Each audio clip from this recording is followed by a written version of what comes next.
At Citi Field in New York, the New York Mets play the Atlanta Braves. New York Mets baseball on SNY is brought to you by Citi, preferred card of the New York Mets. By Cash for Life from the New York Lottery, you could win $1,000 a day for life.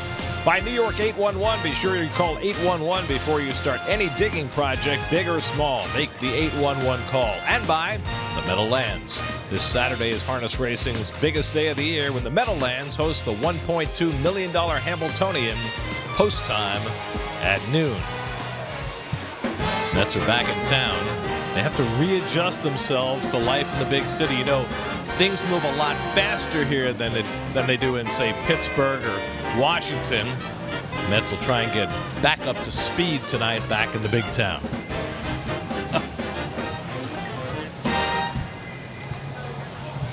And a pleasant good evening, everybody, and welcome to Citi Field. Gary Cohen, Ron Darling, Keith Hernandez with you tonight as the Mets open a 7-game homestand with the first of 4 against the Atlanta Braves. The Braves come into action today, a half game out of first place in the National League East, also a half game back in the National League wildcard race, and they were active at the trading deadline. They brought in pitching predominantly, but they also brought in right-handed power, Keith, with the acquisition of Adam Duvall. Well, this is a lineup that I love, folks, that we saw earlier in the year. Second in batting average. They lead the league in doubles. They don't strike out. They got a lot of speed. They steal bases, but they're top-heavy on the left-hand side with Freeman and Markakis having tremendous years. So they pick up Adam Duvall here at the deadline from the Reds, who in the last 2 years has hit 33 and 31 home runs for the Reds, but having a tough year this year, hitting 204 with only 15 home runs. So they're going to put him in the lineup. He makes his first start tonight for the Braves in left field. Meanwhile, the Braves help not only their bullpen, but also their rotation with the acquisition of Kevin Gausman. Well, Kevin Gausman is one of those pitchers that has been known around baseball to have outstanding stuff. They've always thought that he could be a number 1 or number 2 starter. He hasn't pitched that way in his career. Maybe he'll be able to turn that around in Atlanta. News on the pitching front for the Mets today. Steven Matz had an MRI. He has a mild strain of the pronator flexor tendon. He probably will miss a start, although the Mets have not yet made that decision. Meanwhile, Jason Vargas goes to the mound for the Mets tonight. His second start since coming off the disabled list. Well, a lot of stops and starts for Vargas this season with spring training with the injury. His last start against Pittsburgh, even though the Mets were able to come out with a win, he was not able to last 5 innings. Meanwhile, for the Braves, Mike Foltynewicz was an all-star this year, but he has really struggled lately. He only gave up 6 home runs in his first 16 starts, but 6 home runs in his last 6 starts as he has struggled of late. He's never beaten the Mets. He'll try and do that tonight. Mets and Braves open up a 4-game series at Citi Field. All the action coming your way tonight on SNY.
in the My Verizon app.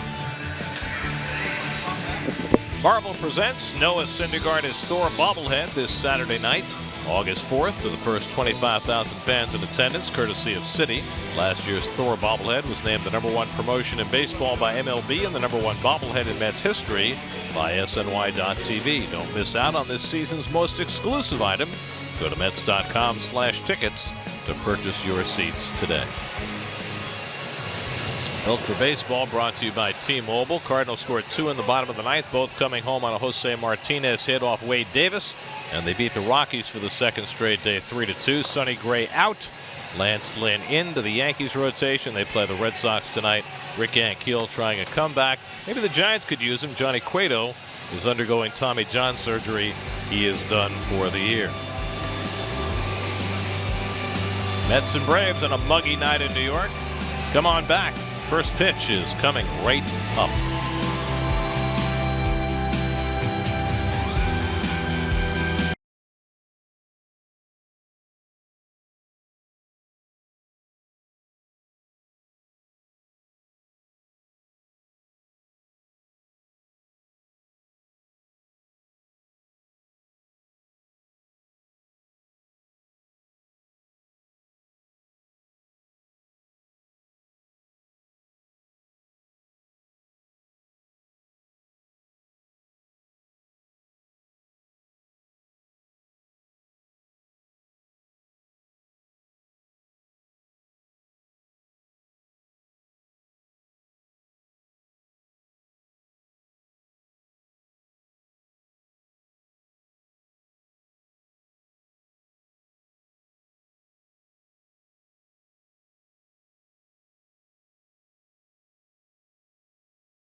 Weeks with a rib cage muscle pull.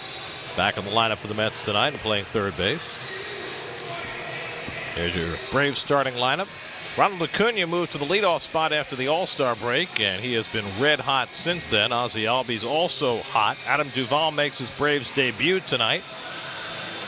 And that's the lineup that'll go up against Jason Vargas, his second start back from the DL. That DL, see the Toyota numbers, was coming off a strained calf. He had 2 different starts against the Braves this year. A good one when he went 5 scoreless in late May, but early May gave up 6 runs in 4 2/3 innings. What's it like to be 20 years old and lead off in the major leagues? Well, Acuna Jr. knows it.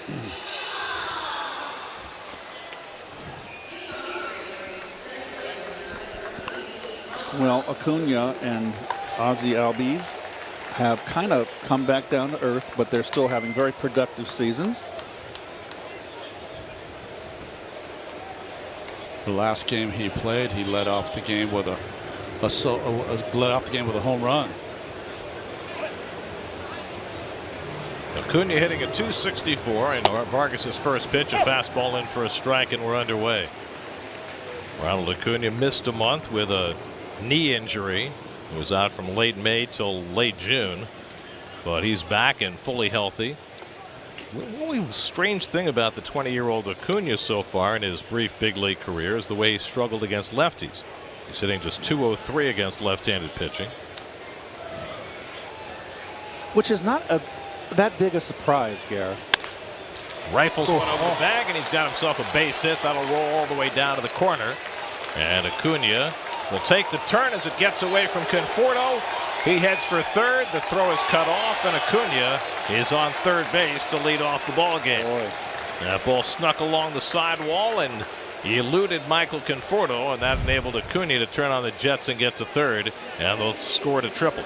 Well, this fastball right down the line, and when the ball kind of hugs that corner there, the goes parallel that down the line, it's a tough play for an outfielder. But you know what made this play, Gary? The hustle of Acuna. So the Mets instantly will bring the infield in, and Ozzie Albies takes a curveball that he has to jump away from. Well, there it is. Looked like a little, maybe a cutter down and in, not down, no, not in enough. Acuna covered it. I like this lineup. That is his first major league triple.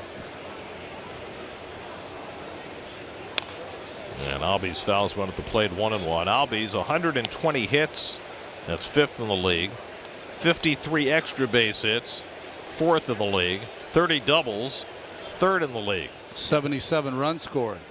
His first full major league season. Plus he's pilfered 10 pillows. The pilfered pillows. The case of the pilfered pillows. I believe that was a Perry Mason episode. Or Agatha Christie. Ruth Rendell. Well, what a year he's having. And hitting left-handers better than right-handers. .299 average coming in against the left-handers. He's hit for power from both sides of the plate. And the curveball hit toward the middle, and that'll bring in the first run of the game. Wow. So the triple by Acuna. Albies instantly cashes him in. 2 batters into the game. 1-0 Atlanta.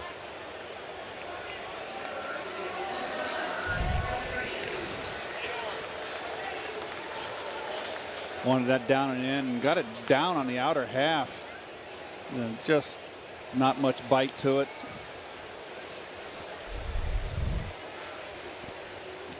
'58th run batted in for Albies as he drives home Acuna, and now Freddie Freeman stands in. Freddie hitting a mere .413 against the Mets this year, and he takes a curveball inside for ball 1. Well, he's having an MVP type season, and you look at his .316. He's only 3 points off the batting lead with his teammate Nick Markakis at .319. I mean, you can make a case if he's having an MVP type of year, so is Nick Markakis. Yes. Freeman 3rd in the league in on-base percentage, 8th in slugging, 2nd in base hits. Hitting .341 and 138 at bats against lefties. He can fight off that up and in pitch like that. I mean, this season I finally saw him red hot, believe it or not, after all the years he's had, and he's always hit the Mets, but saw him raging hot, and he just hits everything. He's very, very disciplined.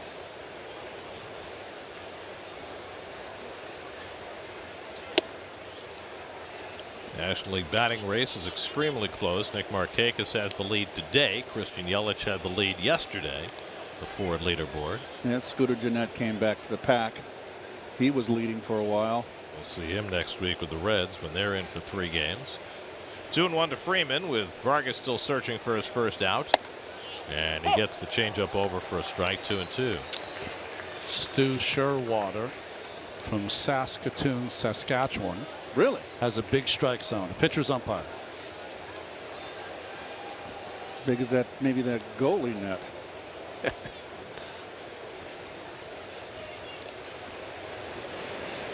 Well, they got 2 of the top left-handers in the league back-to-back here, and Freeman and Markakis in the on-deck circle. Freddie this year an all-star for the third time. Markakis for the first time at age 34. And that's lined toward the middle, and Reyes goes back to get it. And Albies, who played that well, able to dive back into first. And that's the first out of the night. Well, good base running by Albies. Better safe than sorry on the slide back. So 1 out and 1 on. Now Markakis, who is just having a remarkably consistent year. I mean, it's really the nature of his entire career, but this year he's taken it to a different level. He's going to be a free agent next year, is he not? Yeah, this is the last year of his 4-year contract. He's a line drive hitter. And here's another guy that's hitting .317 against left-handers and 142 ABs. 12 games against the Mets, .367, 7 extra base hits, and 11 RBIs in those 12 games.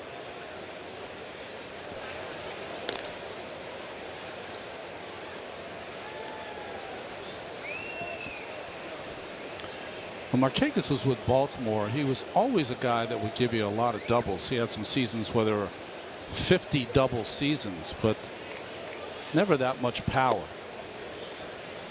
Always had a good eye. You don't have to take him out. He hits left-handers and right-handers equally.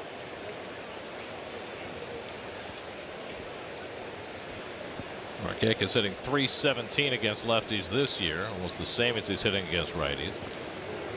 Vargas behind 2-0, and he gets the corner at the knees, and it's 2-1.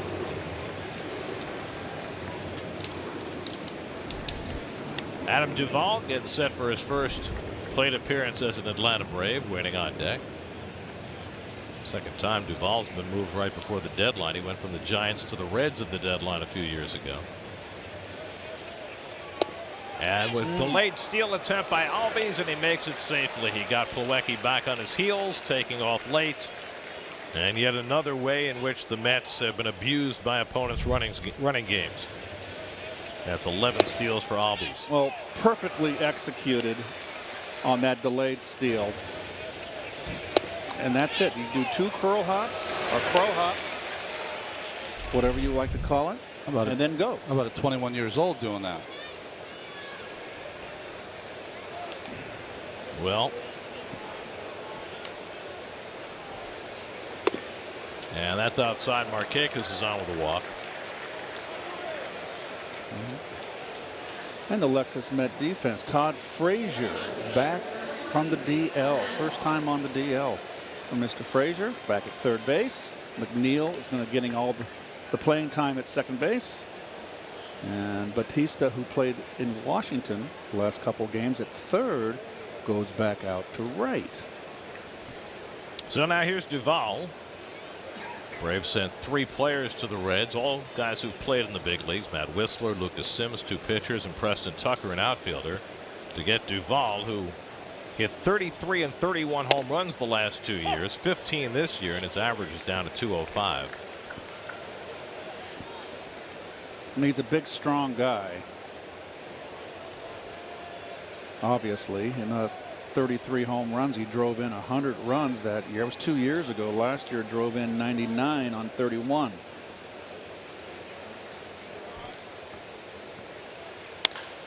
And he lifts one out to left center. Nimmo and Conforto converge, and Conforto makes the catch for the second out. So Duvall retired, 2 away. It's exactly what you want to happen on a changeup against a big slugger. Off the end of the bat, pop up or fly out. Now Johan Camargo, the switch hitting third baseman, 12 home runs this year, 3 of them against the Mets. And he's been their best run producer since the middle of June. Especially from the right side of the plate. .294 as a right-hand batter. His second big league season. So Vargas with a chance to limit the damage if he can get Camargo out. He was down a run before he took a breath. And the fastball off the corner, 1-0. Remember, these Braves had Ryan Flaherty to begin the season at third, and then they put Camargo in, signed Bautista, who played 12 games with them, and then put Camargo back in. Once they did that, Camargo started to hit. And yet they have continued to look for third base help. There's a good changeup by Vargas, but Camargo just keeps on playing and keeps on producing. And he's a pretty good fielder. And he runs well. This team's got a lot of speed. Well, it's a contact team that runs the bases well. They've struck out the fewest times of any team in the National League. They're fourth in the league in runs scored, despite being tied for ninth in home runs. Right. I look at this, Gary, and I mentioned it in the open, is they're first in doubles. This is a doubles hitting team, which goes against that old theory that, you know, if I get a base hit, it takes 3 more hits to drive me in. 2 more hits. No, it doesn't. A double drives you in. Well, if you don't have any team speed and you get a single, it might take 3 hits to drive you in. We've seen a few of those over the years.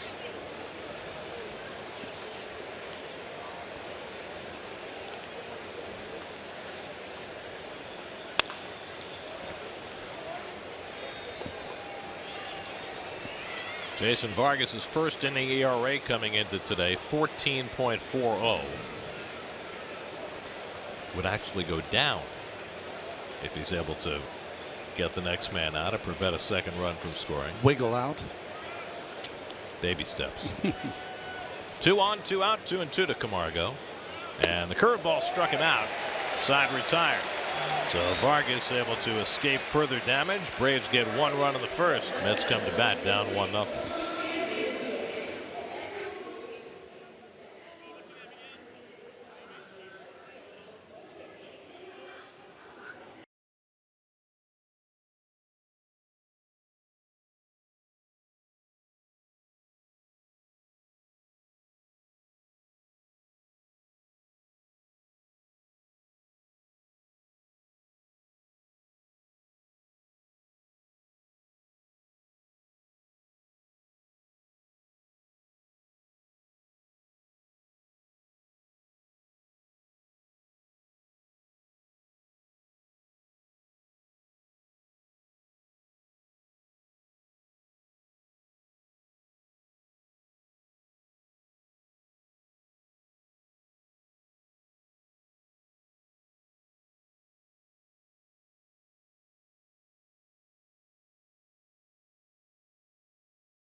Those are the gentlemen who will be hitting first, second, and third. One of the really nice elements on the scoreboard here at Citi Field.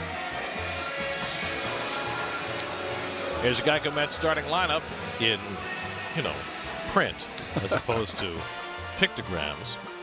Jeff McNeil making his 6th consecutive start. Kevin Plawecki behind the plate. Jose Reyes off his 2 home runs yesterday gets a start at shortstop. As the Mets face hard-throwing Mike Fultonevich, and Nimmo takes ball 1. Well, you see his Land Rover numbers. He pitched against the Mets in June through 5 scoreless innings, but went on the DL right after that for triceps tendonitis. Nimmo crashes one to deep right field. Back goes Marquez, and it's out of here. Brandon Nimmo leads off the first inning with his 14th home run of the year. And just like that, the Mets get even. It's 1-1. It's been a struggle for Nimmo since the All-Star break, but he takes the second pitch he sees out of the ballpark from Fultonevich to get the Mets even. Boy, quick inside. Boom. Well done, Brandon. Brandon was out here working early on his stroke and pays dividends on the second pitch.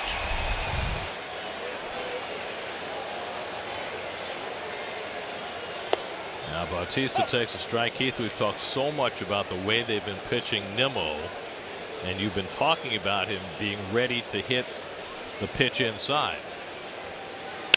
Bautista hits one deep to center field. Back goes Acuna onto the warning track. He has room to make the catch. Acuna making just his second big league start in center field. Struggled a bit with that ball, but reels it in on the warning track for a long first out. Struggled mightily here. I don't know about you guys. That little part of the field all season long on balls that have been hit extremely well almost seems like they blow back into play. Just right there. You know, we talked about the addition of Adam Duvall for the Braves, and it certainly helps their right-handed power. And Duvall himself is a pretty good fielding left fielder, but when they put Duvall in and move Acuna to center and take Ender and Ciarte, a Gold Glover, out, it certainly has a negative impact on their defense in center. 1-on-1 to Conforto. Well, one more look at Mr. Nimmo here. That's got the barrel out, did he not? There you go. Okay, inner half. No overswing. Just let those hands do the work. You know, Fultonevich in his first 16 starts only gave up 6 home runs. Now, his 5th start, he's given up 7 home runs. So the home run ball has really hurt him of late. Conforto grounds one. Albies on the backhand and makes the running toss on target. Nicely done by Albies for the second out. That Mets home run means City will donate enough for No Kid Hungry to provide 20,000 meals to kids in need. 3rd career leadoff home run for Nimmo all this year. Last one was an inside the park leadoff home run in Colorado.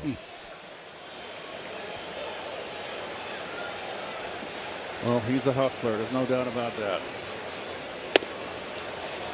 Now Wilmer Flores.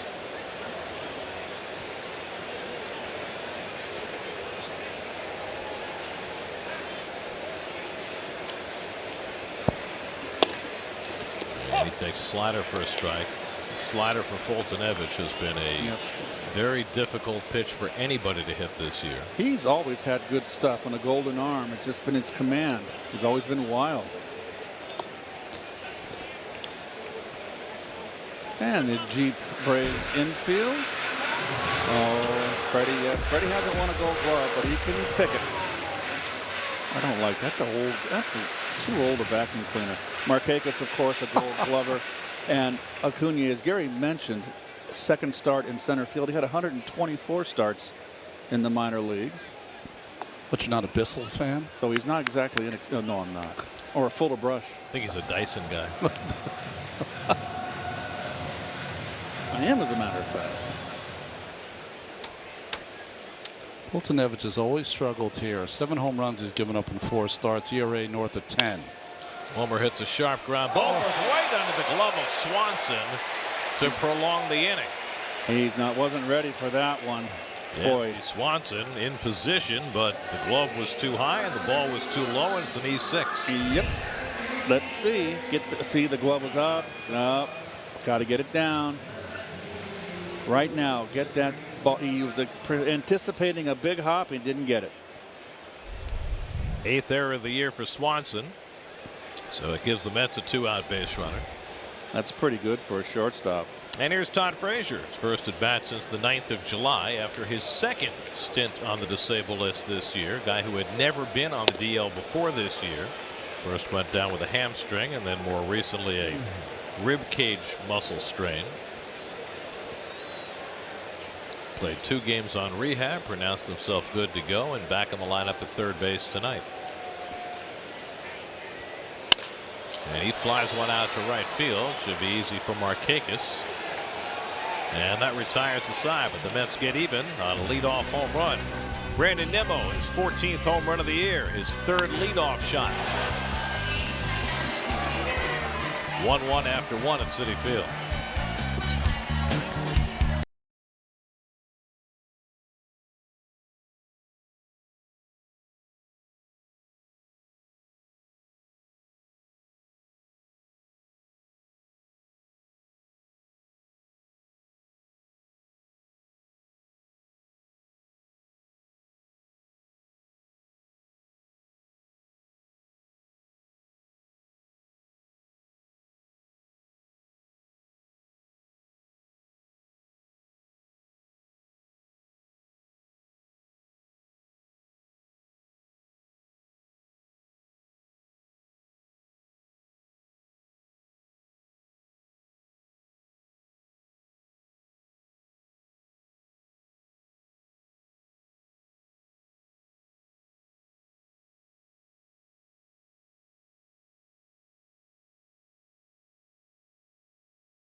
Out-of-market regular season game. Blackout and other restrictions apply. Visit MLB.tv to take advantage of this special offer. Tyler Flowers, hitting 7th in the order, leads off for the Braves in the second. Flowers, who splits time behind the plate with Kurt Suzuki, not quite having the year he had last year. Well, when you look at it, Suzuki and Flowers last year combined for 31 home runs and 99 RBI. Suzuki has held up more of his end this year than Flowers has. He's hitting just .234 with 4 home runs. But as he swings and misses on the fastball, he's been fantastic against lefties this year. Flowers hitting .421 against left-handed pitching. Change up in for a strike, 2-2. Flowers, then Dansby Swanson, and the pitcher Foltynewicz, lower third of the order against Vargas, who faced 6 batters in the first inning but squirmed out with only 1 run scoring. Nemo got that run back, so Vargas starts fresh. And this is low, 3-2. Third start for Vargas against the Braves this year. The first 2 went very differently. The first one, he got beat up for 6 runs in 4 2/3. And then 3 weeks later, he pitched 5 scoreless innings in Atlanta, maybe his best start of the year.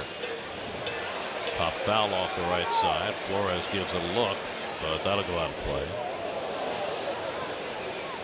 Bowman back at first base again tonight after his rough 8th inning yesterday. And before the game today, John Ricco was talking about how the Mets need to get Dom Smith back up here and back into the mix at first base, and that Jay Bruce may be playing some first base when he's ready to come back.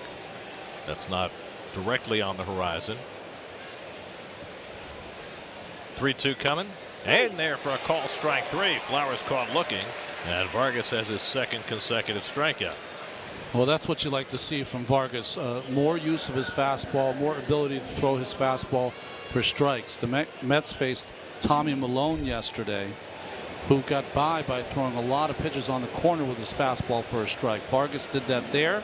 He should do that more to set up his slow stuff. I mean, Milone and Vargas are 2 very similar pitchers when it comes to stuff. But we saw Milone at the top of his game yesterday. Here's Swanson chasing a sinker, nothing in 1. You know, I've said this before, and it sounds counterintuitive, but the slower you throw, the more you have to establish in with your fastball against right-handed hitters. You have to set that up so when you go change up away, they don't get the good part of the bat on the ball.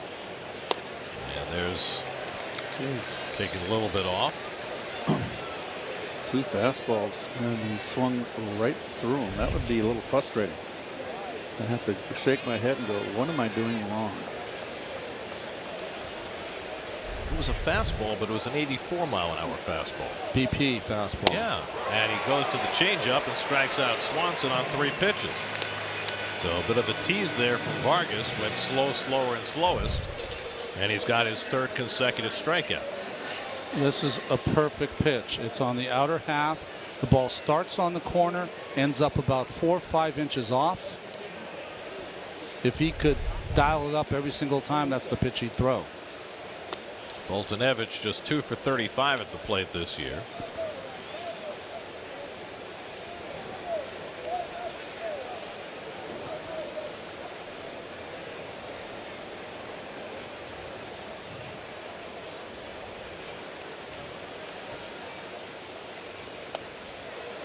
There's the curveball, ball and a strike to Foltynewicz. Not a huge fan of the footwear of Foltynewicz. Looks like the old time when I used to play basketball outside when I was a kid, the pro Keds. I don't like the gray on the gray uniform. Yeah. We're seeing a lot of that on road uniforms lately. Of course, he's got the toe plate on the right shoe. Oh, it's Under Armour, but it looks, you know what the pro Keds used to be, the canvas sneaker.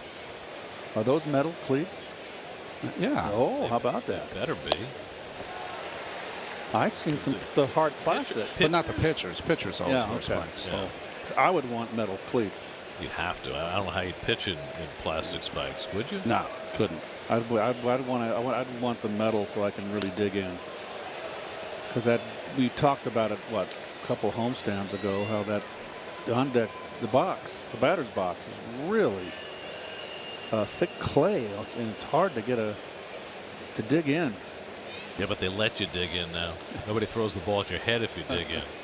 Fultonevich strikes out, and Vargas strikes out the side in the second inning. Had as many strikeouts in this inning as he had in his last 2 starts combined. That's 4 in a row for Vargas. 1-1 game in the second.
Did you notice, Keith? Dogs, not cats. Not even listening. Right up our producer's alley, Greg Picker, the dog walk there. But do you see that basketball court? That's the one on West 4th Street of 6th Avenue. Well, that's played host to some of the greatest players in the world. I mean, Lou Alcindor played there, right? I mean, everybody who was anybody played there. Anytime you walk past there, this is all you can hear. 10 guys arguing about the score of the game. No, it's 9-8. No, it's not. It's 9-7. Right across from the Waverly. That's right. Jeff McNeil leading off in the home second.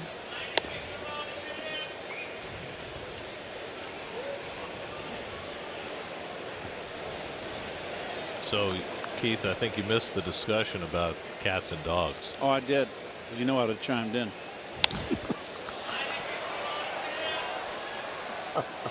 I had to step out.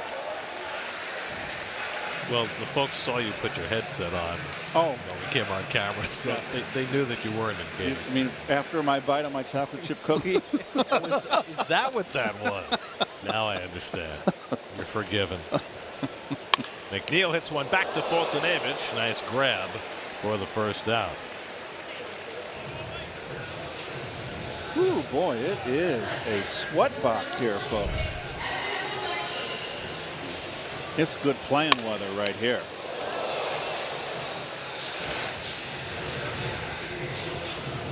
That's a little changeup, huh, from Fultonevich.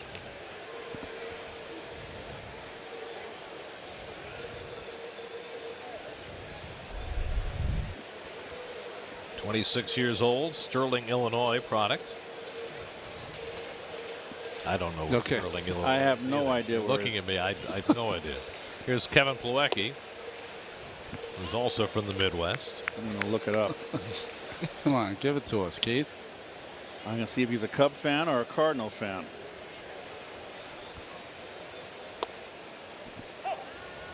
If it's south of Peoria, right, then he's a Cardinal fan. Yep. Peoria is the line of demarcation. It's the Hartford of Illinois. Very nice. Oh, here we go. Pilecki's been swinging the bat well. He's hitting 4 straight games. On base percentage at .355 coming into the night.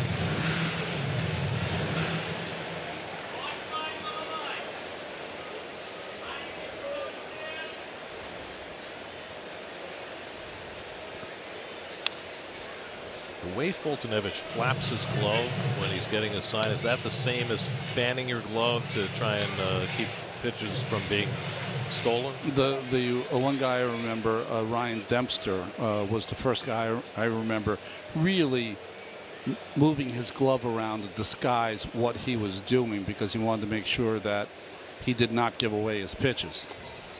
Pilecki with a half swing on a breaking ball, and Fultonevich has his first strikeout of the night. Now a quick message from your Tri-State Porsche dealers.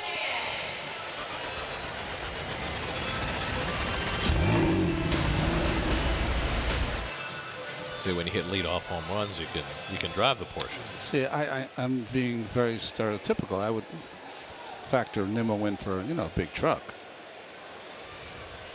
Because he lives out Wyoming. Yeah. I don't know. Those Porsches go real fast. Reyes yanks one deep but foul. After hitting 2 home runs yesterday, Reyes making a bid for another. Just got a little too quick.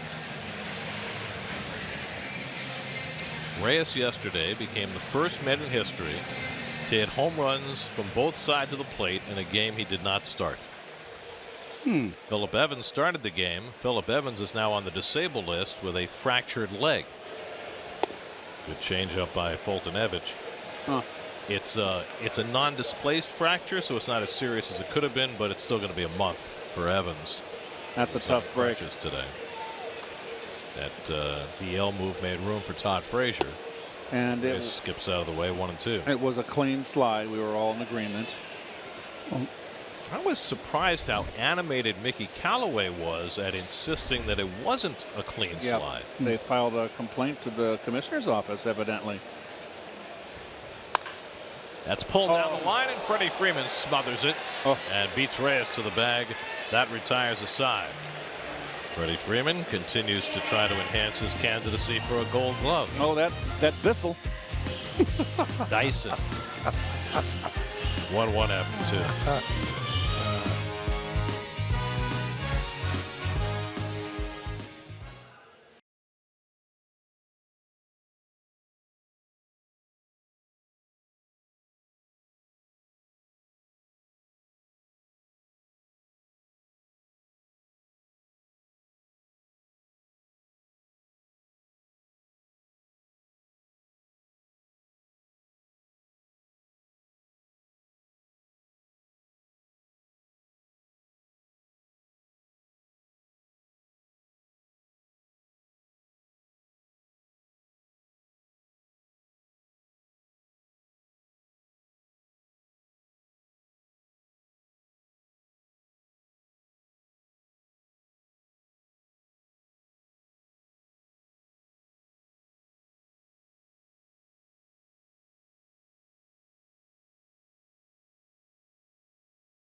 Rule requires that you get down before the bag, that you go straight into the bag, and that you not slide past the bag.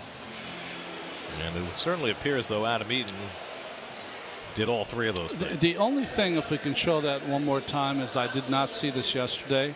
I thought it was a fair slide. But if you watch it again, if we show it later, watch his right arm. He hooks it behind Evans and lifts him off the ground. I didn't see that. Watch his right arm. Watch it goes around him, keep it going, and then he kind of pushes up on Evans. That's the butt pushed him up. But, I mean, I thought it was fine. But, you know, we come from a different generation of players where that would be a bad slide. Well, I'm just going by the letter of the rule, right? Yeah, the slide rule that was put in after Chase Utley injured Ruben Tejada. I mean, the three basic elements are you have to get down before you get to the base, you have to go straight into the base, and you can't slide past the base. And it seemed like Eaton did all three of those things. Yeah, Mickey had issue with that. Once he went through the bag, his right hand came off the bag for a second. But minutely. Yeah. I don't think you can really make the argument that made it an illegal slide. Yeah. But I think also, and we talked about this some during the game yesterday, that the slide rule has given the middle infielders, particularly the second baseman, as Acuna has a base hit, and he's 2 for 2 after a triple his first time up, that it's given those middle infielders a false sense of security. Yes. And they're not getting off their feet to roll with that slide the way they used to. When they stopped, it's the same thing that happened when he couldn't throw inside and he started warning pitchers about throwing inside, and hitters became too comfortable and made them more vulnerable.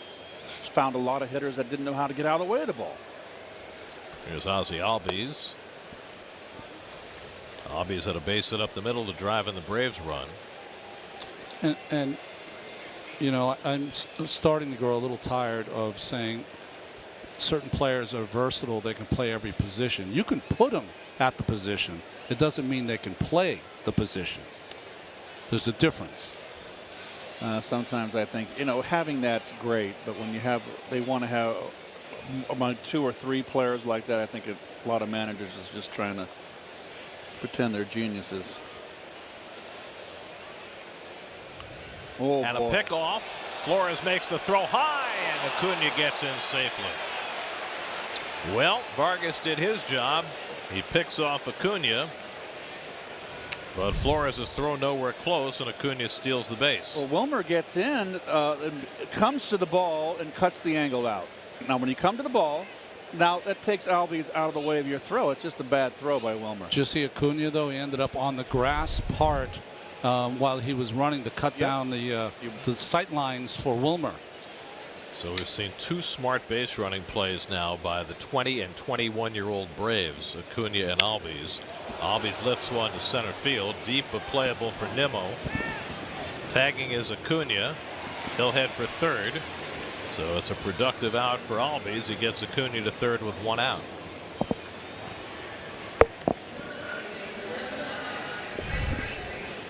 Okay, Reyes is there, and he's inside, so you want to make the throw. Oh, there he is on the grass. Look at that. You're right, Ron. Good call. That's borderline. That's borderline. You Out of the baseline. That's borderline out of the base. Should have had someone. I don't know if that's reviewable.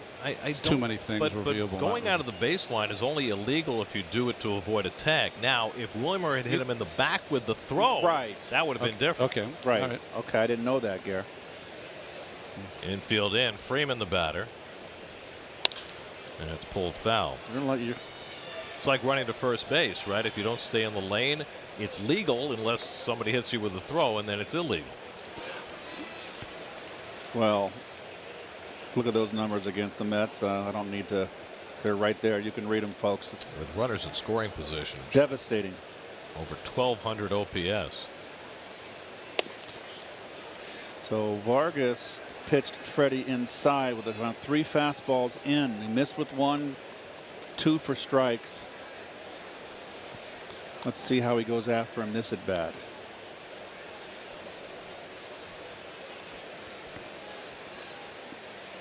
Curveball line into center, and that'll bring in the go-ahead run. Acuna trots in to score. And Freddie Freeman strikes again, driving in his 69th run of the year. And it's 2-1 Atlanta. Well, this is almost like a shot on goal in hockey with that swing right there. Look at this. I mean, it's really like hardly any follow through. And he's got such great hand-eye coordination. And he knows that's all that was needed. No need to overswing. It's a professional hitter. We need more of those in the league. Now Markakis, who walked his first time up. And he takes a curveball for a strike. Can't call me a homer on that one, Gare. It was Freeman I was talking about. I, Keith, have never, ever called you a homer. See versus the breaking ball from a lefty. From a left-handed pitcher. Yeah, I mean, it's from Sports Info Solutions. Excellent. Off the fists out to right, and Bautista comes over to retire Markakis, 2 out.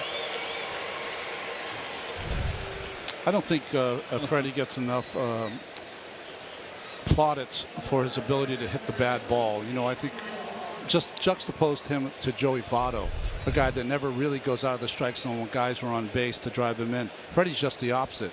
He wants to swing the bat. You notice where that curveball was. It was right. It was 3 inches off 4 inches off the ground, maybe 6, but it was over the middle. If he had got it away, I think Freddie would have took it. Here's Duvall, who flied out in his first at bat as a Brave. So, Freddie hits .450 against curveballs from left-handers, Keith. Who can you think of who handled a lefty curveball that well? Did you? Oh, I love the breaking ball off a left-hander. I know a lot of guys. Al Oliver. You talk about my day? Yeah, left-hand hitters who handled the lefty curveball well. The key, Gary, is if you stay in and keep that shoulder and that curveball starts at your shoulder, the guys that don't hit the curveball do this. They pull off. The guys that do are right there in that curveball. They don't get it down and away. Boy, it's right in your wheelhouse. It's just a beautiful pitch to hit. Freeman runs. Plawecki's throw is high, and Freddie sneaks a stolen base, his 7th of the year. And everybody runs against the Mets. That's the 3rd stolen base of the night for the Braves. Even looking in was Freeman, and beat it easily.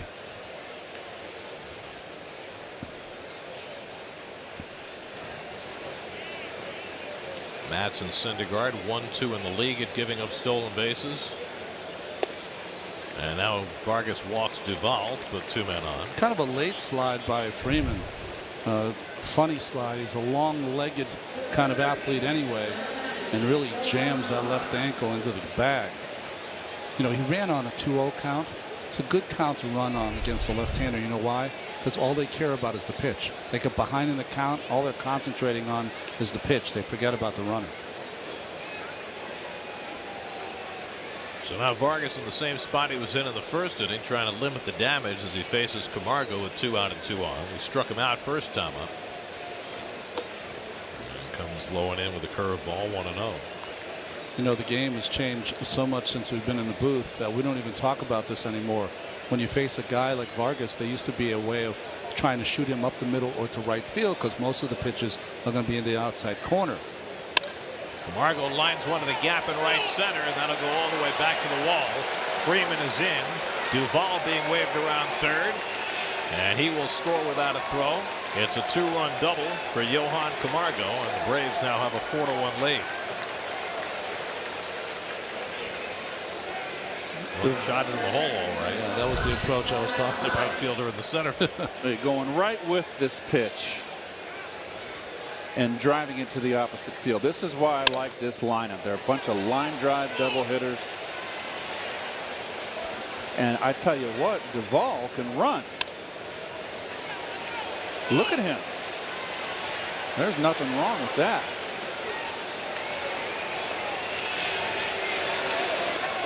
Built like Matt Holliday, but runs a lot faster.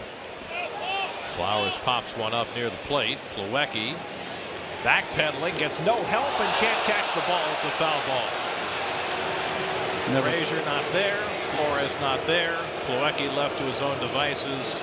Couldn't make the play. Never threw the mask away either. I think he never really saw that ball until the last moment. I agree. He was almost begging for help. Oh, he doesn't see it. And now he does. It's too late. He's lucky that ball wasn't fair, touched in fair territory. And you can't fault Frazier here. It's ball's right at home plate. Well, Wilmer stopped running, though. Wilmer went halfway to home plate and stopped. Frazier kept coming. He just didn't get there. Vargas, a good enough athlete. He could have got in there if he wanted to. Yeah, but pitchers aren't supposed to get involved. I understand. They'll charge an error to Plawecki for prolonging the time at bat. Vargas comes back with a changeup to get ahead 0-2 on Flowers. He just didn't see it initially. You know what Bob Murphy would have said about that ball? No, What? tell me. He could have hit it in a silo. Oh, nice. Well, you grew up with a few of those around him, I'm sure, in Oklahoma, right? Yep. 1-2 to Flowers. Those are the balls that when the coach hits grounders for infield, he always tries to hit the pop-up for the catcher at the end, and so few coaches can do it well. Some are real good, though. I mean, occasionally you get one guy that's outstanding at it. Jimmy Reese. Yep. He was the guy who could always hit the ball straight up. Grounded to third. Frazier will go across the diamond with it in time to get Flowers, and that retires the side. But the Braves cash 3 in the third against Vargas and lead it 4-1.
I didn't say it was the only reason. Come on. No. You left it out there. Taking it the wrong way. You left it out there. I love New Jersey. You left it out there. I spent a lot of the winter in New Jersey, you know. Just saying, among other reasons, that's a reason to look in that direction. You spend your all-star breaks always in Jersey. I do. All-star break, winter. It's a lot to like. Jason Vargas will lead off in the bottom of the third. Is he going to get me in trouble with folks in New Jersey now? It's easy to get in trouble nowadays. Vargas, a lifetime .234 hitter, just 1 for 12 this year, and he takes a fastball for a strike from Fultonevich.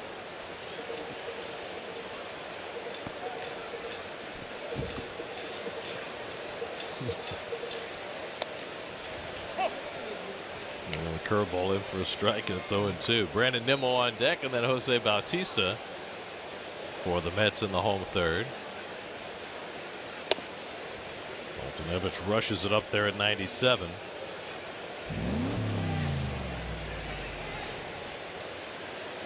It's my getaway car. Too low, 2-2. Fultonevich last 4 starts, 1-3, 6.94 ERA. 4 runs in 5 innings against the Dodgers his last time out. And he misses inside to Vargas to run the count full. The ball was kind of right down the middle. That's why he's astounded.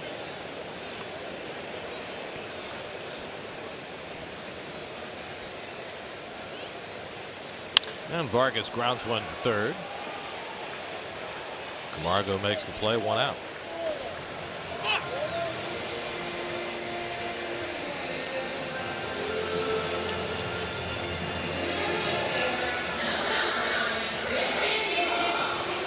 So now Brandon Nimmo, and I've got an astounding fact for you. Okay.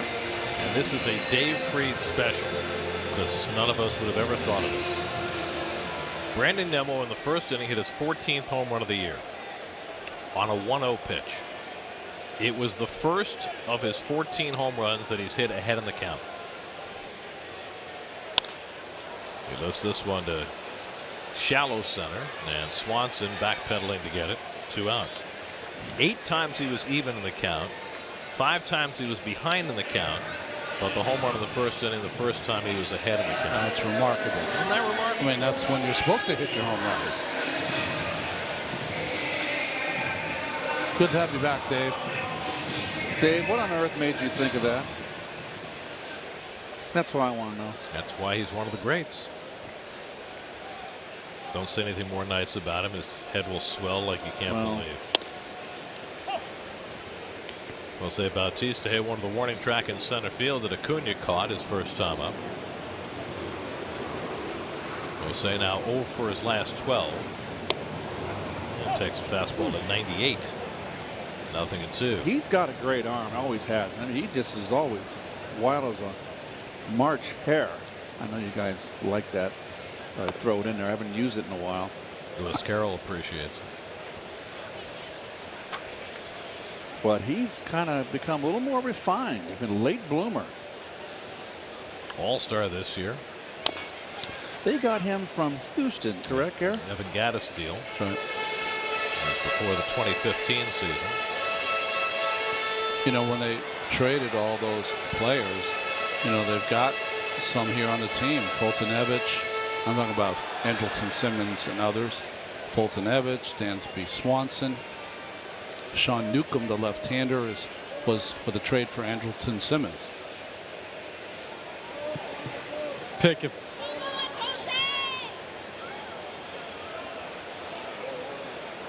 1-2. Taken low. Did I hear a ghost? What was that? Gelbsy, that was. Hi guys. Yeah, that was Gelbsy. That was me. I was trying to talk to the truck, and I guess everybody just wants to hear me out there. It was a third inning report. Outstanding job. I don't need the go-between. Don't assume. Strike 3 call.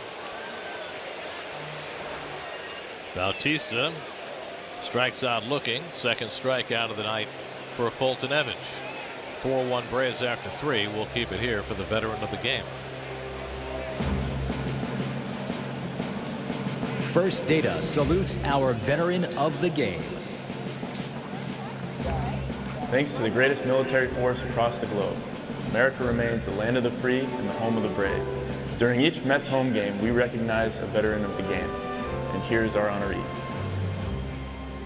Sergeant Luis Matos of the United States Army served our country for 9 years, including deployments in support of Operation Enduring Freedom.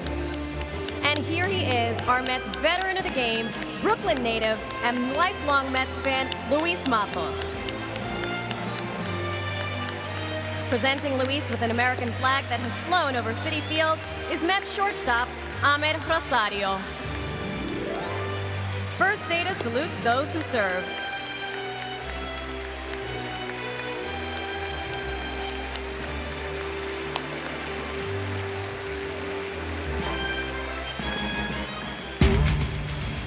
First Data and SNY salute tonight's veteran of the game, along with those service members who made the ultimate sacrifice in defense of our nation and at the service of the entire military community.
Fourth inning, 4-1 Atlanta. Dansby Swanson leads off against Jason Vargas.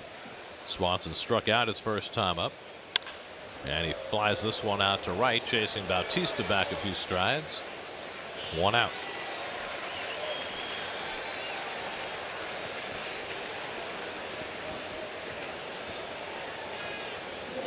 Now Fultonevich, who struck out his first time up. Braves readjusted their pitching rotation a bit after being rained out yesterday at home against the Marlins. One of the upshots of the rainout is the Braves now play 42 games in their next 42 days. Wow. Including a couple of doubleheaders in there. They were supposed to have Kevin Gausman, whom they acquired from the Orioles, make his debut with the Braves tomorrow night, but they pushed him back to Saturday. And Anibal Sanchez, who was supposed to pitch last night against the Marlins, will go tomorrow night against Jacob deGrom. There's Brian Snitker.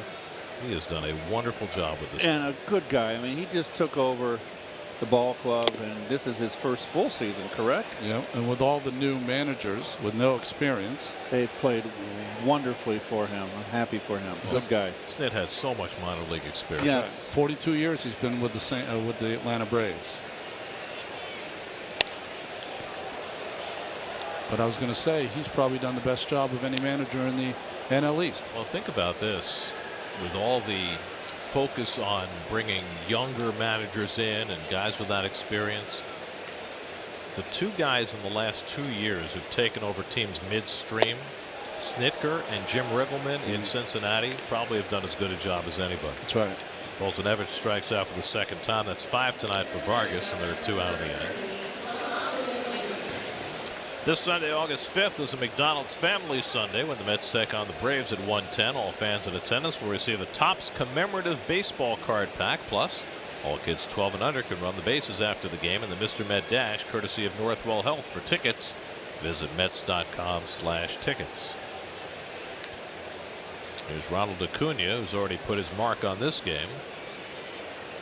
He led off the game with a triple into the left field corner and scored a run. Then in the third, he singled to left, stole a base, and scored the Braves' second run.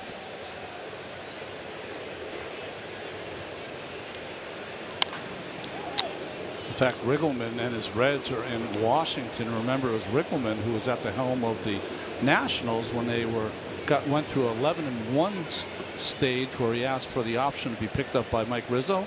Rizzo said no. He retired, or at least left the team, and he thought he would never get another manager's job.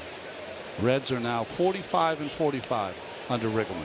I mean, they got off to a disastrous start this year, which led to Brian Price being fired and Riggleman being brought in, and they've played very, very well for a team from which nothing was expected this year. Although the Mets got the Nationals hot, 6-0 in the third. Yep. And it's got 6 on the board. Well, that is Scherzer on the mound. Yeah, 6-0 might be good enough. Yeah. Scherzer, that's a sure thing. Sure. Acuna takes a rip, and it's 3-2.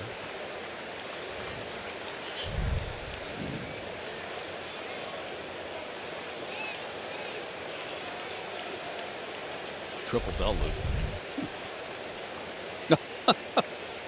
3-2 coming, and it's outside, ball 4. So Acuna's on base for the third time. Third walk given up by Vargas. There's the wild card in the National League. The Diamondbacks and Dodgers in a virtual tie, actually a flat-footed tie for first place in the NL West and for the second wild card spot. With the Braves a half game back. Colorado lost their second straight to St. Louis today. This one in walk-off fashion to fall a game and a half off the place at the pace in both the NL West and the wild card.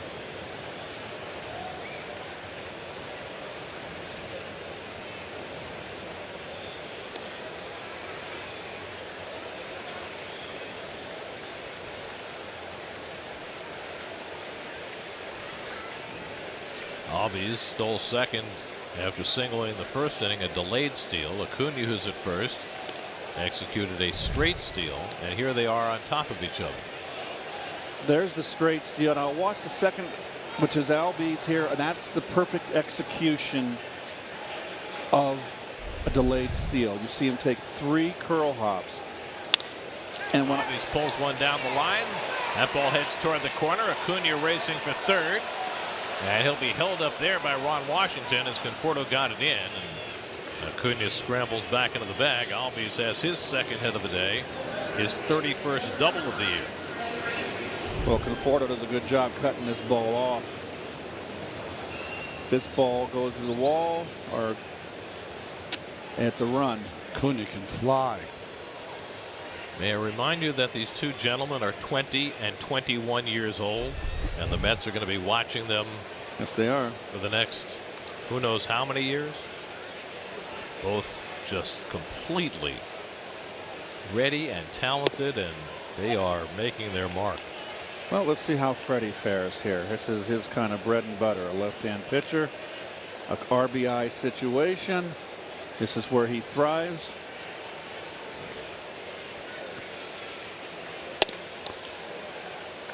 Last time up, got a curveball around 6 inches, picked it up off the ground, around 6 inches from the ground, but in the middle, a breaking ball. Let him off with a breaking ball for a strike, then came back inside with a fastball. You're going to double up. Yep. 1 and 2. Freddie swung at a bad one there.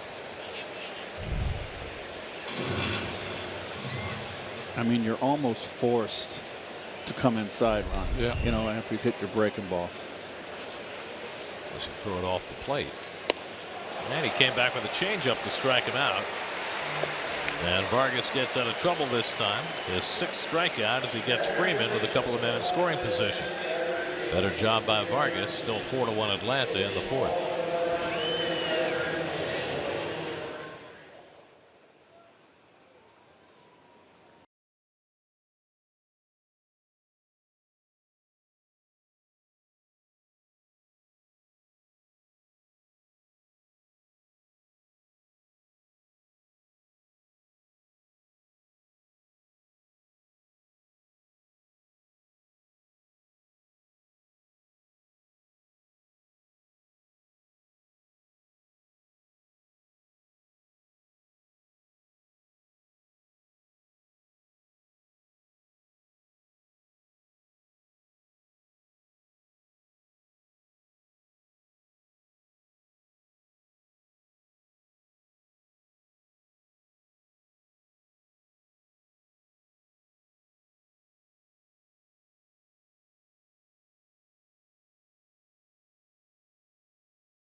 Home 4th inning.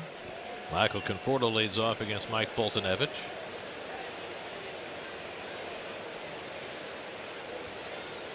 Conforto thrown out on a nice play by Albies his first time up. And takes a changeup off the plate, 1-1. Conforto, Flores, and Frazier against Fultonevich, who's retired 7 in a row.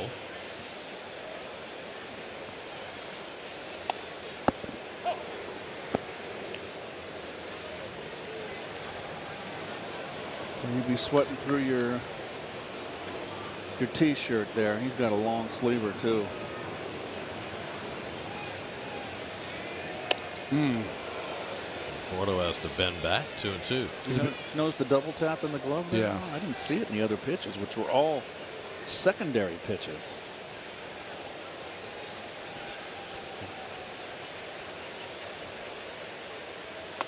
Got him. No? Just skipped out of the way. Thought it ticked him.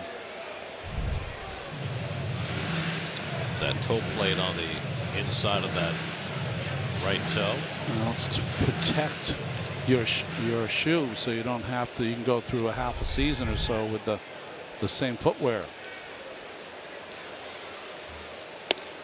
On the inside corner, so after Conforto had to get out of the way of a couple, Fultonevich left one on the inside black for his third strikeout. I tell you what, he pitched him pretty tough here.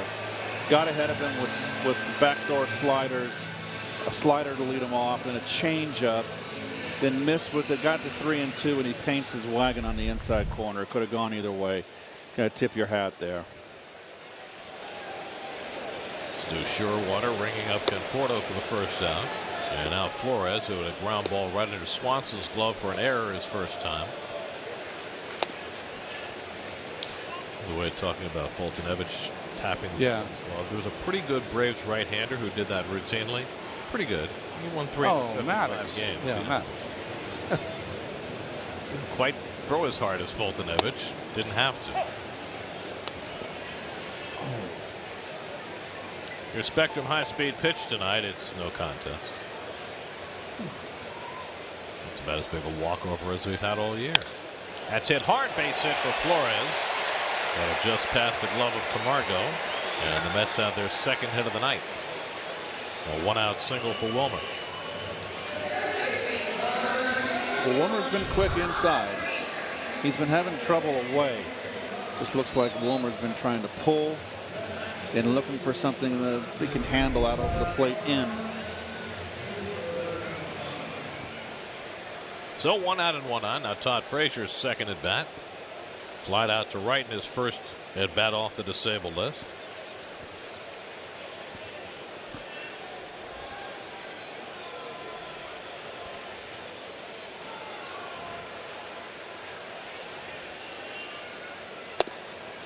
Slider from Fultonevich off the plate. Hot corner. Not much time to react. What the amazing thing about that play was how close Camargo got to it. He's a really good fielder. Another slider. This one in for a strike, 1-1. You were talking about Fultonevich, Keith. In a game like this, if you went 9 innings, you'd probably change your undershirt 3 times. And if you had a chance, a long inning, you'd even have your jersey by the clubhouse guy, throw it in the dryer. Try to get that. So you played with Doc Gooden. Yeah. Doc on a muggy night, how many times would he change his shirt? Never. No. Never. How's that possible? Just he didn't want to change. I mean, He was the sweatiest man on earth. listen, a lot of times you don't change because you're having a great game. You don't want to change some mojo, Yeah, right? you're right. But which he Or a great usually year. did. Todd gets ahead of it and pulls it foul. Rain Delay Theater with Steve Gelbs and Wayne Randazzo is now a podcast. Really? Listen to their newest episode with Wilmer Flores as they discuss his major league debut, his walk-offs, and why there are so many Wilmers in his family. Just search Rain Delay Theater and subscribe wherever you listen to your podcasts. How can I subscribe? Wherever you listen to your podcasts. Frazier lays off, and it's 2-2. I imagine Friends had to come up at some point, too. Right? That's right.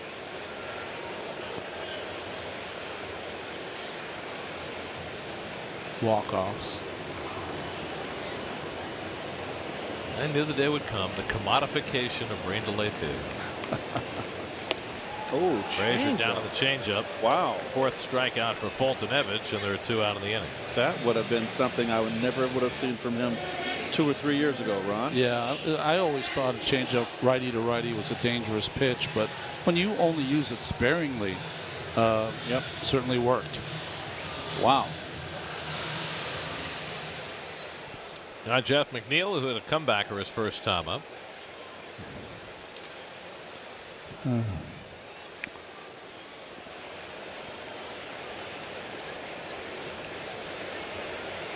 Let's check in with the co-master of Rain Delay Theater, Steve Gelbs. Steve. Gary, by the way, Friends, of course, did come up. It was wonderful. But we've been talking about Fultonevich and the progress that he's made this year. And one of the major changes, according to people around the Braves, is that he's kind of done what Steven Matz has done. He's avoided those big innings and things getting out of control. He used to be a guy that when there were runners in scoring position, he was not very good. Had a career batting average against at around 300. This year, it's 207 coming into tonight. So that, according to the manager, Brian Snitker specifically, has been the biggest, most noticeable change with Foltynewicz. Well, the results had been quite good until recently. McNeil lifts one to left. And Duvall settles under it. And that retires the side. A hit and one left. We're through 4 at Citi Field. Braves 4, Mets 1.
Okay, look at that.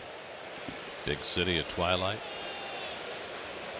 Here's your City probables. DeGrom against Sanchez tomorrow. Wheeler and Gausman on Saturday. Steven Matz's turn is Sunday, but the likelihood is that he'll skip a start, go on the DL, and that Corey Oswalt will make that start instead against Julio Teheran. That's not been decided yet, but it certainly appears the Mets are leaning that way. Nick Markakis takes ball 1. In case you missed it earlier, the diagnosis for Matz was a strained pronator flexor tendon. Mild strain. Vargas gets the curveball into Markakis 1-1. What does that mean exactly? Well, I know I used to get that occasionally because it's really an injury that guys who throw split fingers get, because it's just above on the top part above your elbow, below your elbow, and right if you make a fist, you'll see the veins in your arms set up. That's where you get the soreness, right in there, that muscle. Now I know a lot of times when we talk about guys who have forearm issues, they tend to be, they can be precursors to elbow problems, but we're told that this is not the case with this particular problem. Yeah, nothing was compromised on the MRI, so just some pain. I don't know if they do this anymore, but they used to. If it had too much pain, you'd go see the doctor at about 6 o'clock in the morning and take care of it. Amputation? No, a little shot from Dr. Feelgood, make you feel better. Tramadol, Toradol, the hard part of those dolls. It was just, I mean, the needle, Gary, was so long. It was so intimidating. You just had to close your eyes, and every time it happened, I'm telling you, tears would come. I can't even look at my arm when they're taking blood. I don't know how I deal with that. Oh. Boy, Wilmer, I just noticed, even though he just pulled that ball, ripped it foul, really hugging that line. And this is no shift on here. It's pretty much straight up on the infield defense. You know, I grew up in the Ken Boyer school. You get hurt more in the hole than you do down the line. And Markakis hits it right in that hole.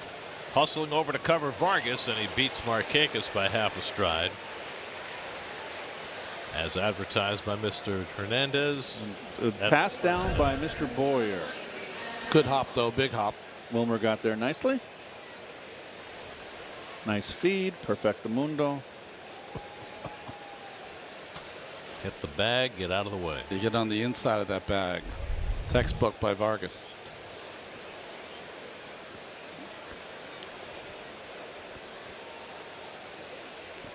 Still 1 out and nobody on. Now Adam Duvall, who walked and scored in the third, flied out his first at bat. 87 pitches for Vargas. This is already a season high for him. He hasn't thrown a pitch beyond 5 innings this year.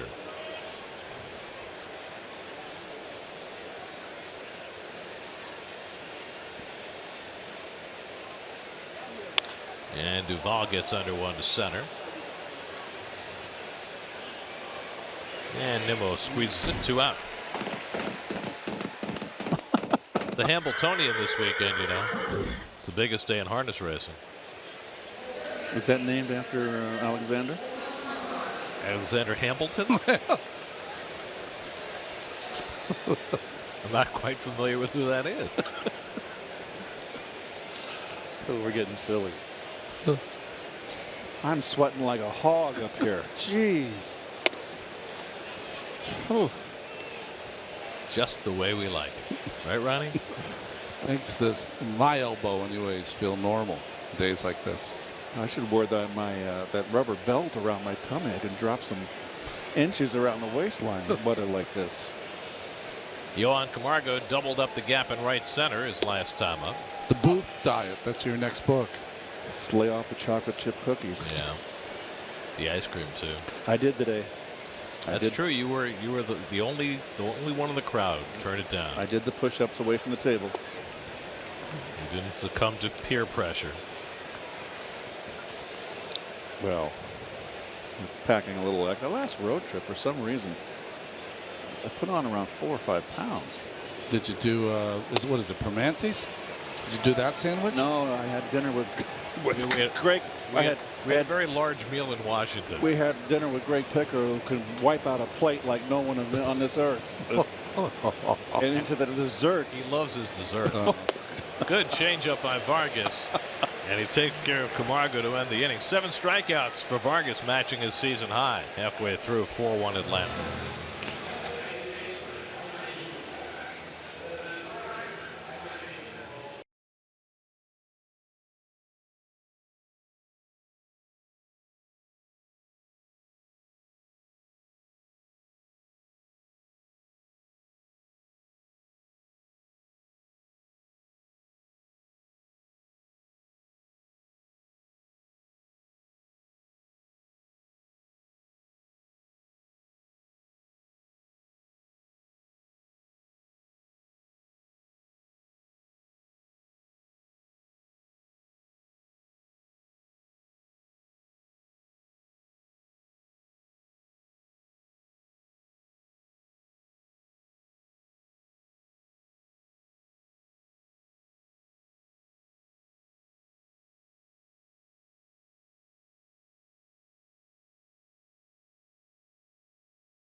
across the city toward the sunset over beautiful New Jersey. Let's check in with Steve Gelb. Steve? Well, Gary, if you watch Kevin Plawecki take batting practice here over the last few weeks, you see a guy that's working exclusively to the opposite field. 3 weeks ago, Pat Rosler told him the full shackles are on. He was not allowed to pull anything in batting practice. If he did, it had to be for a home run. Plawecki's a guy that is at his best when he's really focusing on that right center field gap. And what Rosler had noticed is that his pull rates and his ground ball rates were way up this year.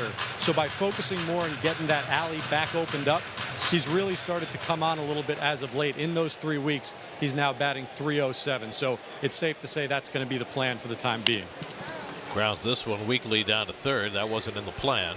And Camargo throws him out one away. That report from the Jim Beam Bourbon Bar. Nice. Brought to you by Jim Beam. Oh, a little on the rocks. You ever tried the vanilla Jim Beam? I remember we got the free fifths from them, and I did try it. I was very enamored of it. You like it? I was. You have it up or neat? Oh, neat. Neat? Neat. How many? You got to be careful, Gary.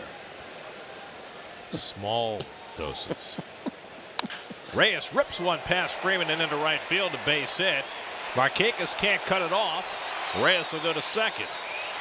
So Reyes, who hit 2 home runs yesterday, pulled a foul home run his first time up today before Freeman robbed him on a hot shot. Hits another ball hard, and he's got a double. Little cutter. Freeman, let's see his reaction. Just out of his reach. That ball was a bullet anyway. Reyes, all of a sudden, after his pitching exhibition 2 nights ago, swinging the bat better than he has all year. Now Luis Guillorme. By the way, I want to clear up a little confusion. Some of the early stories from yesterday's game, as Paul Sewald gets up, said that Reyes became the first player in history to hit 2 home runs the day after he gave up 2 home runs. It turned out not to be true. The Hall of Famer Cap Anson of the 1884 Chicago White Stockings, he did the same. Gave up 2 home runs one day, hit 2 home runs the next day. Jose Reyes, Cap Anson. Oh, good company, yeah. Guillorme takes a fastball for a strike, 1-1. And again, another defense like the Pirates, Gary. We noted Dansby Swanson up the middle on Guillorme, who just goes to the opposite field. It's mind-boggling. Well, not that's an exaggeration. Puzzling. Yes. He tried to hit that hole, but he fouled it off. 1-2.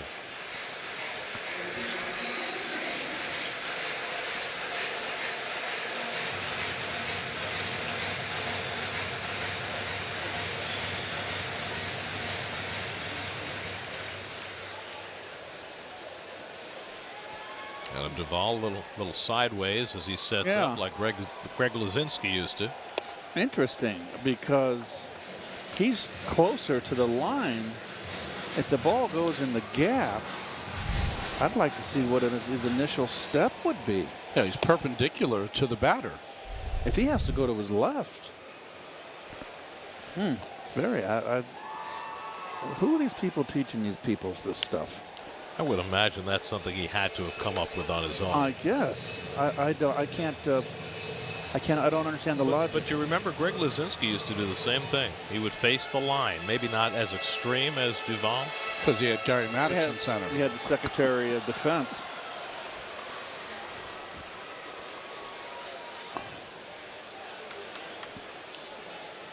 Looks like he's ready to sprint. Who played in what direction? Who played right field for those Phillies teams when they had Luzinski? I know it was Mike Anderson was a 4th outfielder. Wasn't Bake? Oh, Bake. They had Greg Gross as an extra outfielder too. Yeah, but it was Bake McBride, so they had a lot of speed in center and right, so Maddox could shade over and cover the gap for Luzinski. Luzinski could hit. He was a bomber. 7th pitch of the at-bat coming to Guillorme with Nimmo on deck. And it's inside. Guillorme works a full count. Luis's last 2 at-bats came in the blowout loss 2 nights ago. He had a walk and a single.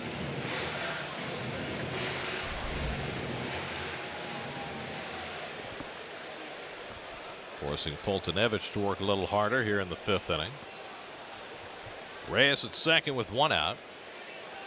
3-2 coming. And Guillorme lines one to left field for a base hit. Duvall cuts it off. Reyes around third. He'll come in to score. Luis Guillorme with a pinch hit single drives in a run, and it's 4-2 Atlanta.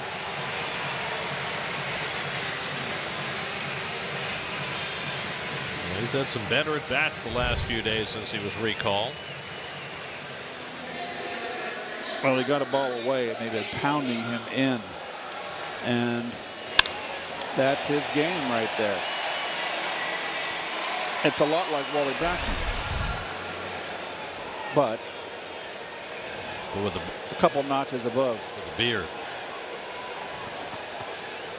And Duvall did a good job of cutting that off. Not despite his stance.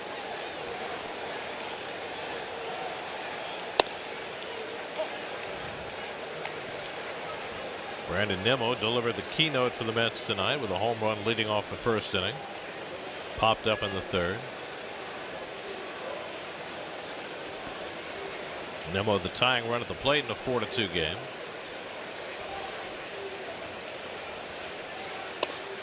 And takes the fastball away. 1-1. Well, we've mentioned it several times. Fultonevich, an all-star this year off what he did those first 16 starts, but has really struggled lately. Nursing a 4-2 lead in the 5th inning tonight. And the curveball bends in for a strike. 1-2.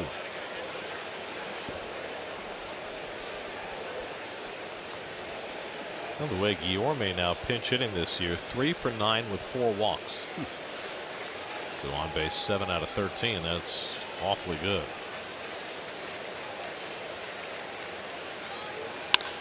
Grounded to second, might be a double play. Albies to Swanson, and the 4-6-3 double play ends the inning. Mets get closer. Reyes doubles. Guillorme singles him in after 5. 4-2 Atlanta.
Seawald hasn't pitched in a week.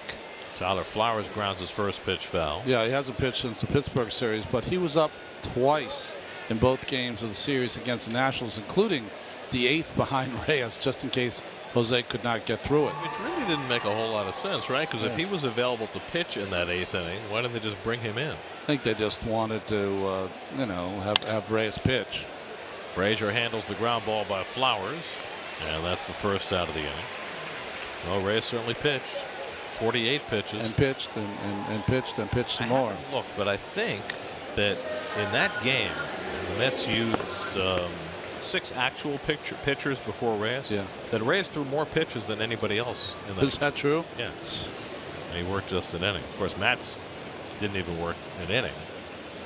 Rame, by the way, got sent down today to make room for Bobby Wall, who just joined the Mets this afternoon. Wall was one of the 2 players the Mets got from the A's and the J. Reese Familia deal, and we might see him before the end of the night.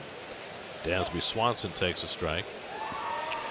Wall is very much in the mode of some of the other pitchers the Mets traded for last year in their deadline deals. The Rames, the Drew Smiths, the Jamie Callahans.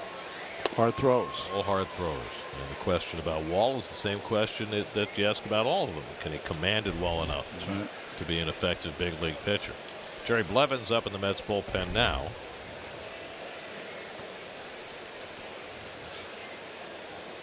Sewald ahead 0-2 on Swanson, who has struck out and flied out tonight. And the slider off the plate 1-2.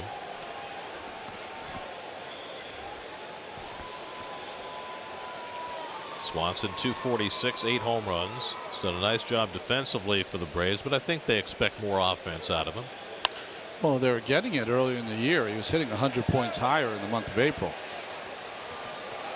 But I guess the question is, you got a guy who was the #1 overall draft pick. Your expectation level is going to be higher than it might be for somebody else. Yeah, I mean, #1 picks, you think of guys, Ken Griffey Jr. and Bryce Harper and, you know. Chipper Jones. Yep. Adrian Gonzalez. Grounded back to Sewald. Nice snag. 2 out. SNY Super Slow Motion is brought to you by your Mercedes-Benz Tri-State dealers. Mercedes-Benz, the best or nothing.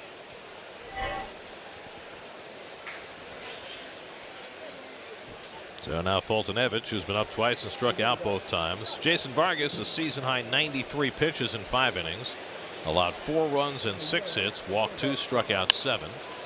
And I guess the only solace in when you're not having a very good year is that Vargas's ERA went down from 8.36 to 8.23. And it is one ugly swing from Fultonevich. Well, yeah, it is. I think I got 3 bases on balls, Gary. Let's see. Oh, you're correct. I blocked one out. I just know you like to be precise. So. Well, that's why they make white out. I could do the scorecard pencil, but that would not be enough of a challenge.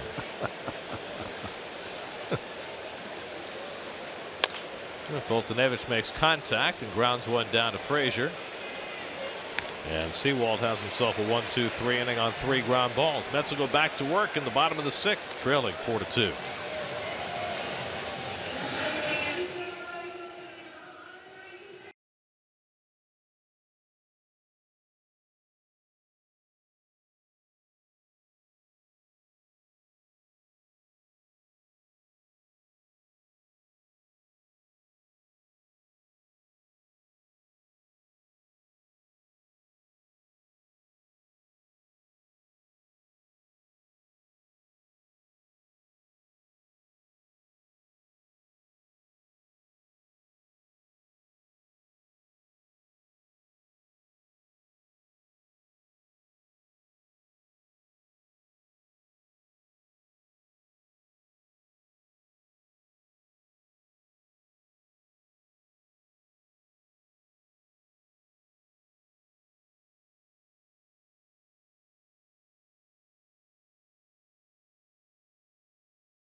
first inning with a home run. Guillorme had a pinch hit RBI single.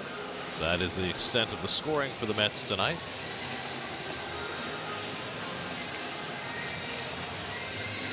Well, you know, in Arizona, they reintroduced the bullpen cart this year. It looks, if our eyes don't deceive us, as though somewhere on the back lot here at Citi Field, there is a bullpen car in the waiting. That's where we used to park in the first couple of years. My question is that car able to get through the gate from the bullpen? That gate is pretty narrow. It is. So where would the car That's a good point, Garrett. be? That's probably why they're not using it. Yeah, where will it embark from? So, well, I mean, we know that gate's been left open, so we know how wide it is. I can still visualize Tug coming in, slapping that glove on his right thigh, all the way down the right field line till he came in front of the dugout, came to the mound. And he toss his glove and his jacket to the ball boy, and then come popping out of the car to the screams of the multitudes. Keith, let's commandeer that golf cart. Drive around one day before the game. Oh, that would be great. You can drive through the parking lot, meet the patrons. We should get that souped-up engine in it too, so it's pretty fly around. Oh, just got to take the governor off. I know how to do that. You do? Oh, yes. Bautista held the swing in time. Corey Blazer with the call, 1-2. Boy, did you see the reaction of Fulton Nevis? He thought that was a swing. Fulton Nevis, part of why I think it took him some time is hothead might be too strong of a word, but he's very intense and sometimes can let bad calls by an umpire in his younger days get to him. He's been much better at that this year. You look tired, do you, Ron? Or? Well, I think everyone's got some ruddy cheeks tonight, huh? With this humid air. He batted to finish the last half inning, and it took him a long time coming out of the dugout. Oh, good. And he strikes out Bautista with that nasty slider. That's as good as it gets. 5 strikeouts for Fulton Evans tonight. If you dialed it up and wanted to see a perfect slider, that's the one right there. Middle of the plate and ends up off the plate. Not too big. Looks like a fastball coming in and just makes that little left turn. Among the 40 pitchers in baseball who have thrown the most sliders this year, Fultonevich has the second lowest batting average against, 111 against his slider. Slugging percentage 208, third best. So that's how good his slider is as a put-away pitch.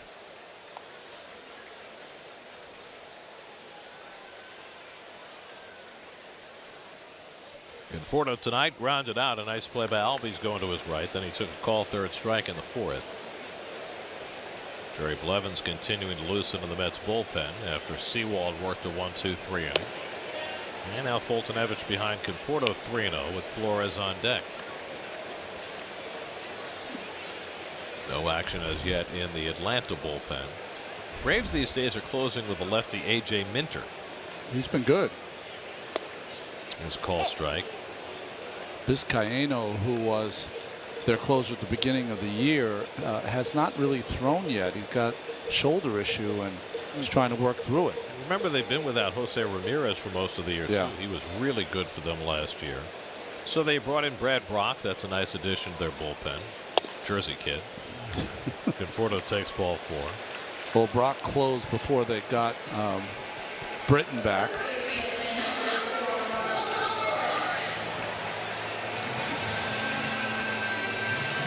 And of course, Johnny Venters, who began his career with the Braves after 3 Tommy John surgeries, has come full circle and is back with it. Got a standing O after his first inning of work. That was nice by the Braves fans. He was so emotional. I mean, what a great story that is.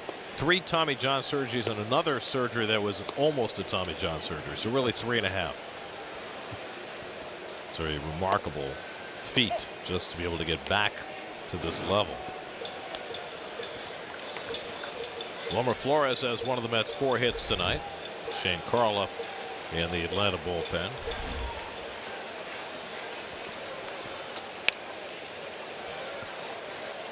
And that's inside, hits the bat of Flores. That's just unlucky. Hitters hate that, don't they, Keith? Yeah. You're 0-2 now. Just a bad break. Yeah, but you don't want to get hit on the hand either, do you? Well, the worst thing is you do check swing and you hit a little nubber right back to the pitcher, and you're out. For a 1-6-3, even worse. Yeah.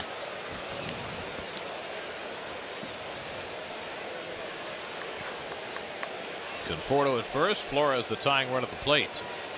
And Wilmer lines one to left center field for a base hit. Conforto around second. He's going to go to third. It's overrun by Acuna. Going to second is Flores. The throw coming in, and he's safe. Flores takes an extra base on the bobble by Acuna, and that gets the tying run into scoring position with one out. Hanging breaking ball. Wilmer stayed right in. 0-2 pitch also. Remember, Acuna playing just his second big league start in center field. Boy, that was close play at second base. He didn't have to play it like this. He could have played around because Wilmer does not have great speed. He would have never took off for second. Braves are challenging the call at second base. I don't think they're going to get any satisfaction, do you? I don't think so, unless he scraped the heel early, but I don't think so. Certainly if he didn't scrape the heel, it wasn't even close. Yeah.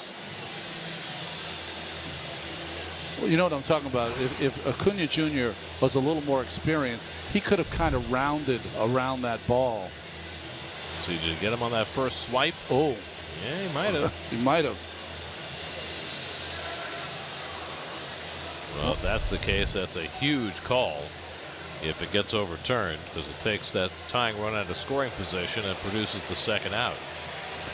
Well, Jerry Lane and Mark Wegner are the crew chiefs in the replay center in Chelsea. Are they having equipment trouble yes, down there? the cat's shaking his head like, just watch the glove, the ball, and the back of his right heel. I think he got in. And I don't. I think if he hit the heel, he's out. And he did appear to hit it in that last replay. That's his foot's not on the bag yet. It's a huge call. ooh. All right, guys. Gary Cederstrom, the crew chief, made the call at second base. He's on the right. They're ready. And Ouch. overturn the call. That is a huge play in this game. So Acuna boots it, but is able to throw out Flores. 8-4 on the play at second base for the second out of the inning. Whoa, and a strong, accurate throw, too, from Acuna.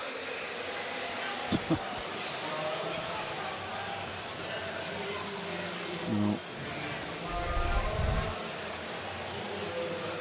So instead of second and third and one out, the Mets have a runner at third with two out. Take away the error for Acuna. And here's Frazier trying to make something of it. Todd is 0 for 2 in his return from the disabled list. He's flied out and struck out. And Frazier pops it up. Albies waiting for it. And that retires the side. So helped out by that call reversal, Mike Foltynewicz finds his way through the sixth inning.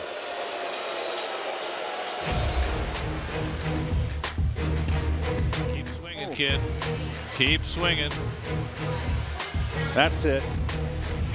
Much better.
Seventh inning, Ronald Acuna up for the fourth time. He's reached base each of the first three. A triple, a single, a walk. He's stolen a base. He's scored 2 runs, and now he has an outfield assist on a ball where it looked like he was going to be charged with an error.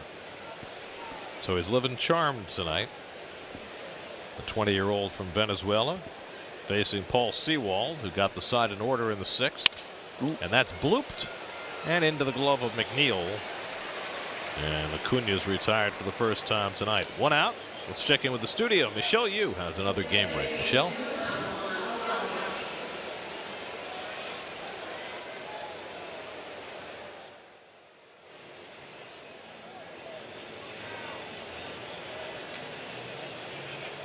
See the uniforms the Phillies are wearing? The Steve Carlton powder blues. Love it. Sewald retires 4 in a row. Now he'll exit, and Jerry Blevins will come in. Call to the bullpen brought to you by Verizon. 4-2 Braves in the 7th. We'll be right back.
Jerry Blevins in to face Ozzie Albies, who takes a fastball up and away for ball 1. Got 4 outs in that blowout in Washington, did Jerry? He was the most successful Met pitcher in that Tuesday night game. Only one that came out unscathed. Albies bounces the curveball foul. Now on deck is Freddie Freeman, and you'd say, okay, we've got a situational lefty in the game. They've got their best left-hand hitter coming up. But Freddie Freeman has ungodly numbers against Jerry Blevins. There you see him, 12 for 23, including a home run this year. The Mets have their newest member, Bobby Wall, up in the bullpen. Albies lines one to center field. Nimmo coming on to dive and make the catch. Tremendous play by Nimmo on a fast sinking liner off the bat of Albies. 2 out. Well, playing Albies shallow, and he takes away the base hit. Nice play by Brandon.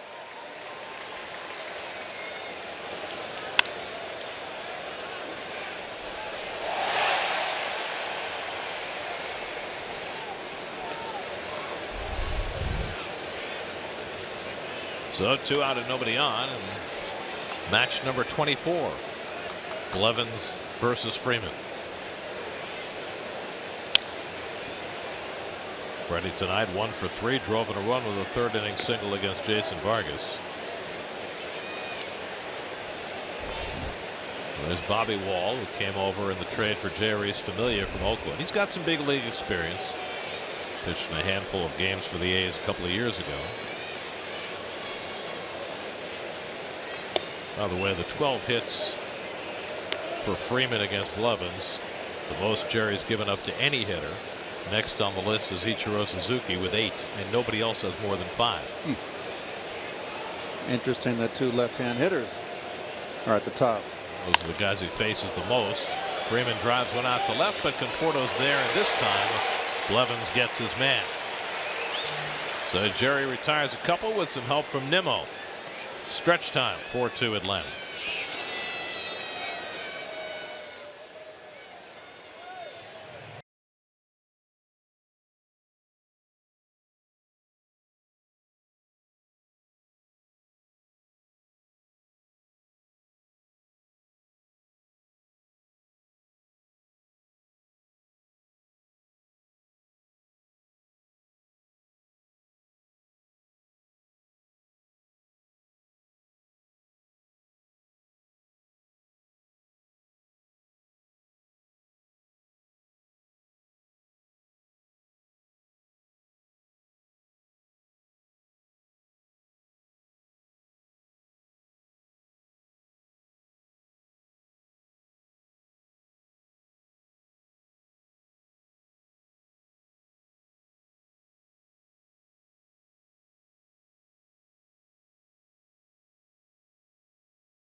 .tv/New York Lottery to enter. By Spectrum. Hey, Mets fans, get the best TV, internet, and voice service today at Spectrum.com. And by the State Farm agent of the game. Yeah, it's Pat Cauley of Glendale, New York. Contact Pat at PatCauley.com. He looks good in a suit. He does. Jesse Biddle having a terrific rookie year for the Braves. I thought a little early move, right? At the bottom of the order, I thought Fultonevich might try to get him through that bottom of the order, but Biddle's in. He's thrown well. He tends to have some control issues, though, at times. He was a highly touted pitcher, first-round draft pick by the Phillies. It's taken him a long time to get here, but at age 26, taking advantage of his rookie season. Jeff McNeil leading off the home 7th and fouls it away, and it's a ball and a strike. McNeil's hit a comebacker and flied out 0 for 2. It's a Philly kid, right? Jesse Biddle? Germantown, PA, I believe.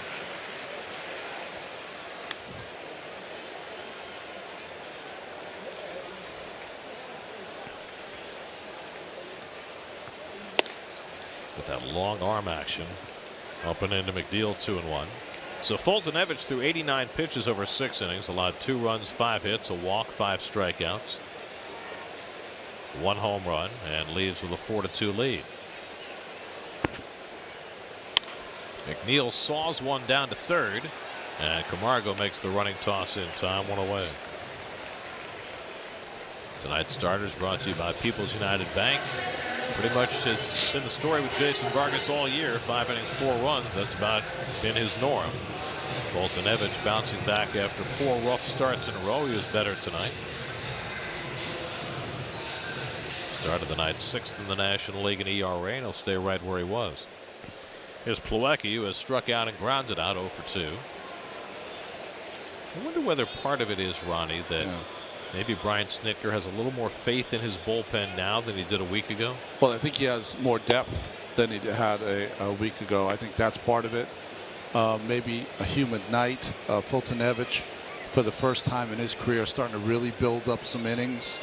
That's all part of the process and making decisions nowadays. And they had a rainout yesterday. Yeah. So that means his bullpen is completely fresh.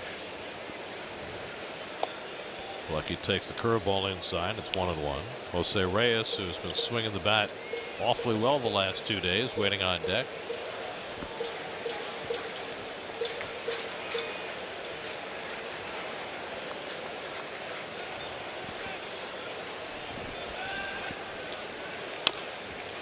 You know, Reyes has been fighting uphill all year. He has not had his batting average at 200 or better all season. If he gets a base hit this next time up, he would be at 200. It's been quite a climb. Austin Jackson with a bat in his hands in the dugout. We had the pitcher spot due up fourth in the inning. And Plawecki flies one to shallow center. And Acuna comes on to get it, 2 out.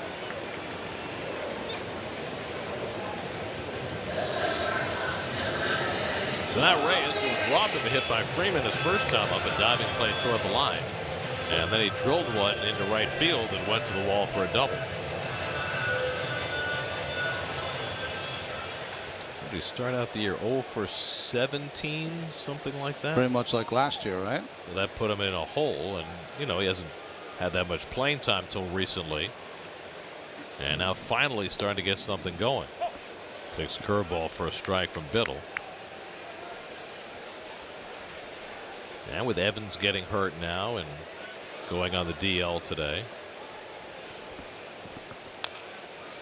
there are going to be more opportunities, it would appear, for Jose. 0 for 20 he started the year. Wow.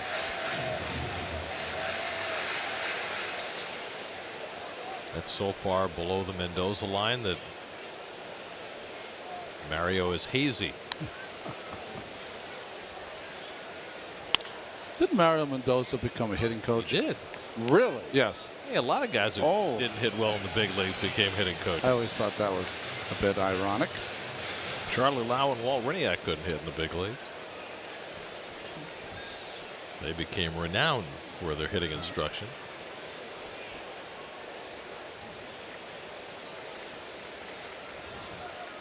Did you find it interesting today when Mickey met with the press, media, which I guess is us? He said that Rosario might be having a couple of days, a week off, play 5 days, 2 off. Thought that was an interesting statement. Biddle blows a fastball by Reyes, and that retires the side. 200 will have to wait.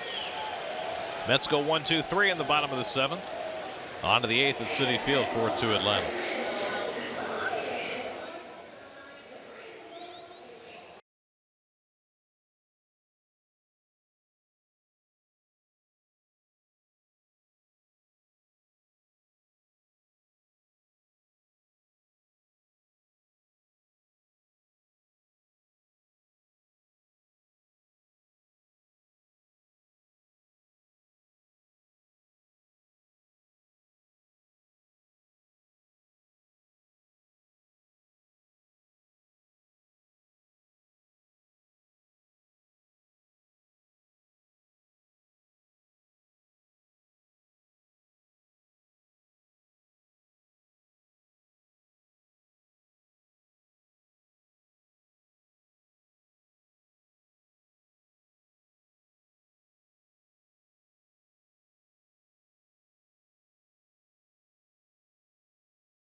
Music sounds like What's some that? apocalyptic New York scene from the 1970s or 80s. That's right. What was that movie with Griffin Dunn? Oh, About Last Night? No. No. Where he was stranded down in like Lower East Side and he couldn't get out? Yeah. Yeah, I forget. No, it wasn't About Last Night. No, it was a different one. After Hours. Our cameraman Vinny came up with it. Vinny. If Al was here, he never would have gotten that. Al. But Vinny's in for Al tonight. Now you know why. Al's never been out after hours. Nick Markakis leading off the 8th inning. So Blevins left in to face the lefty, and with Adam Duvall on deck, we're likely to see Bobby Wall for his Mets debut.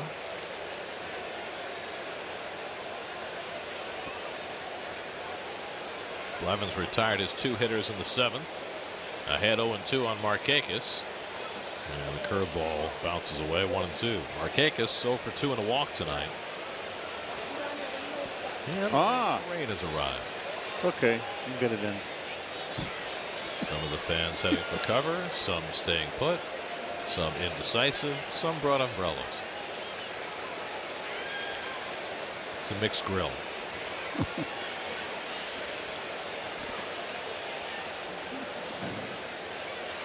1-2 coming. And he shoots one foul. That went off the facing of the dugout roof.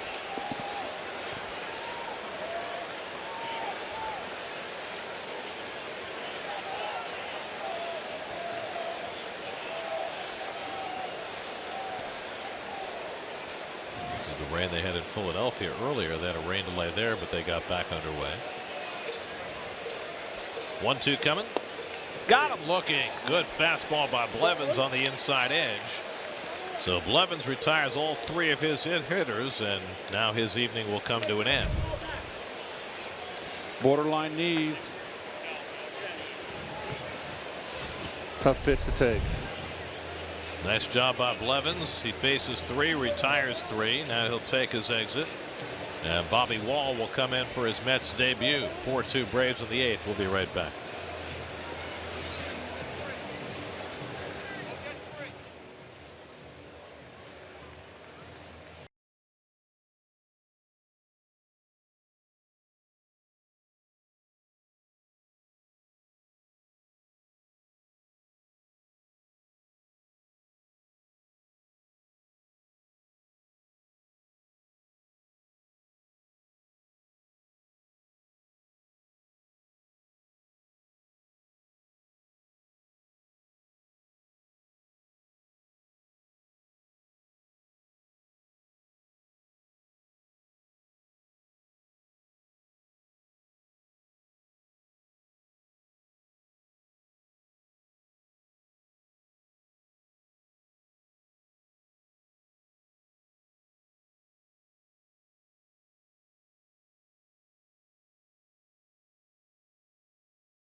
Latest on Odell Beckham Jr. and up to the minute report straight from Giants camp, because they don't have any other players, you know. On SNY.TV, your online home of all things New York sports. Bobby Wall in for his Mets debut to face Adam Duvall. Wall made 7 appearances with the Oakland Athletics 2 years ago. Came over in a trade for J. Reese Familia, and here he is. You were saying, Gary, that he was pitching well in Las Vegas. My scouting report throws awfully hard with a good hammer. Curveball. We'll see. Duvall 0 for 2 and a walk tonight in his Braves debut. And there's Wall at the top of the strike zone at 98, getting head 0 and 2.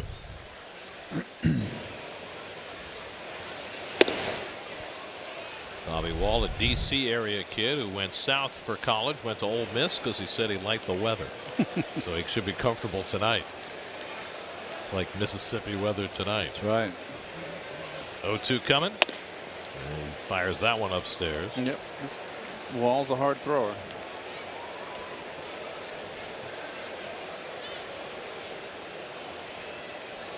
Fifth-round draft pick for the A's in 2013.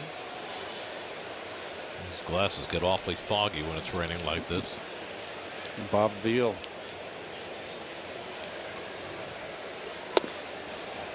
Slider misses away. 2 and 2. That's the old story. Lou Brock wouldn't get in the box on a steamy night in Pittsburgh. Bob Veal was a big, hard-throwing left-hander. Wild, little wild, and he couldn't get the steam off of his glasses. Lou wouldn't get in the box. Popped it up. Frazier coming in from third to call, looking through the raindrops, and puts it away. 2 out. Yeah, it's raining a little harder right now.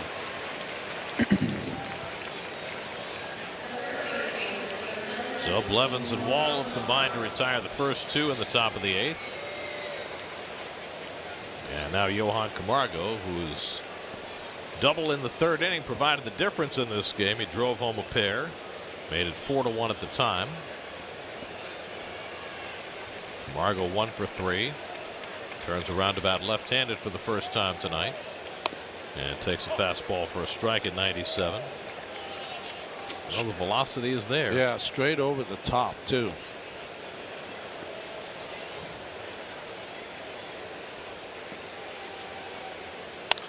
And Camargo pops it foul. And we'll come back out of play 0 and 2. Pitches upstairs. That's the way to get it done these days, isn't it? With all these uppercutting hitters.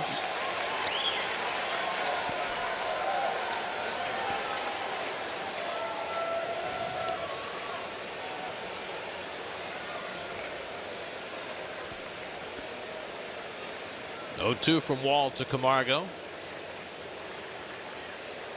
Ooh. And breaking ball misses. 1 and 2. Well, I think that was the curveball earlier, the slider. So 4 pitches from Wall. Best one, of course, is that heater. All he needs is that heater and that hook. If he can get that command, that hook with the heater. And he gets them with a breaking ball. What a down drop he had on that curve to get Camargo. So a nice start in the Mets uniform for Bobby Wall. Faces 2, retires him on a pop-up and a strikeout with the rain coming down. We go to the bottom of the 8th with the Mets down by 2. Boy, it is just pouring to the south of us. Just keep Bill Deacon off.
Ender Inciarte comes into play center. He'll bat ninth, and the new Braves pitcher, the former Baltimore Oriole Brad Brock. He was traded for on July 29th, made his debut a night later. His numbers were all right in Baltimore. 11 out of 13 save opportunities. He had been struggling lately. Austin Jackson pinch hitting for New York. Austin started in center field yesterday, went 0 for 4 with 3 strikeouts.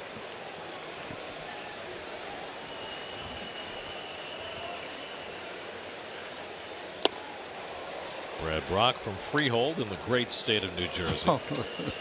Well, you've been trying all game to come back, haven't you? To Monmouth University, also in the magnificent Garden State.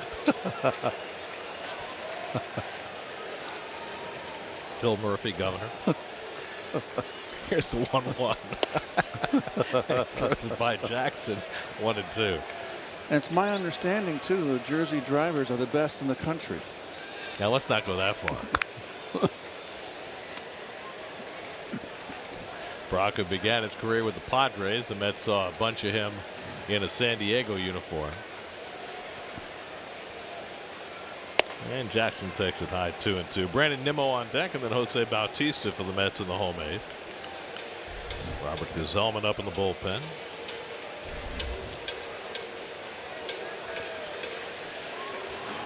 Mets have had just 5 hits tonight, including 1 from a pinch hitter. Guillorme drove in a run with a pinch hit single in the 5th, and now Jackson pinch hitting in the 8th. Jesse Biddle worked the 1-2-3 7th for Atlanta behind Mike Fulton-Evich, who went the first 6, and his pitcher of record on the long side. Nimmo on deck.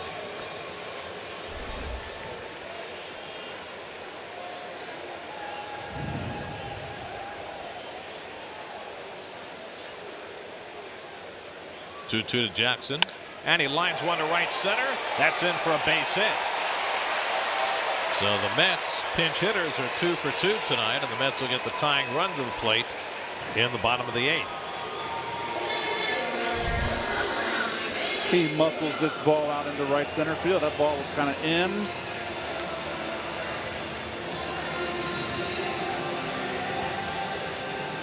And gets it started.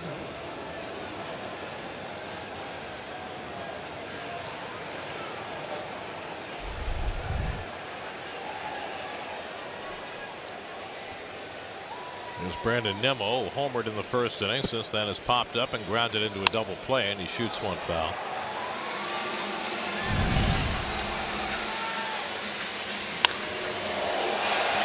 Turned on that fastball. Number 14. His 3rd leadoff home run this year. Smiling. Mets 4th. Conforto had the other one.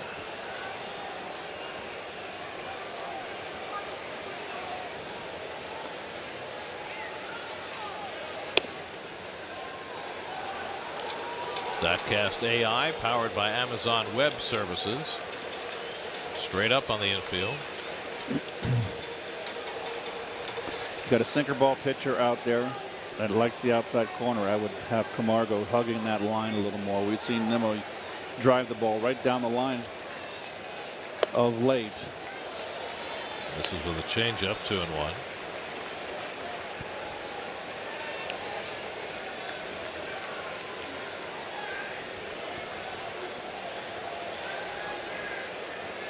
Brock's 2nd appearance for the Braves, through a scoreless inning his first time out, but now trying to work around a leadoff hit. And a whoa, speed pitch there gets him even on Nimmo, 2-2. I've never seen Brandon go down to his knees there.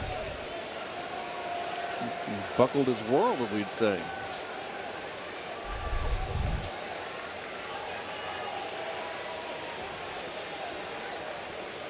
Seen Adrian Beltre go down to a knee and hit a home run. Right. 2-2 coming. Popped it up, shallow center. Swanson out, Inciarte in, and Inciarte takes charge for the first out. 1 out and 1 on. Well, you look at the overhead view of Brock's move to the plate. he steps way across his body, kind of throws crossfire, and that's where he gets the movement and the deception. Oh, hop to the right also. So now Bautista, who's seen plenty of Brock, having played in the same division with him in the AL East. He's 2 for 13 with a home run. Tonight 0 for 3, and right now in an 0 for 14 stretch.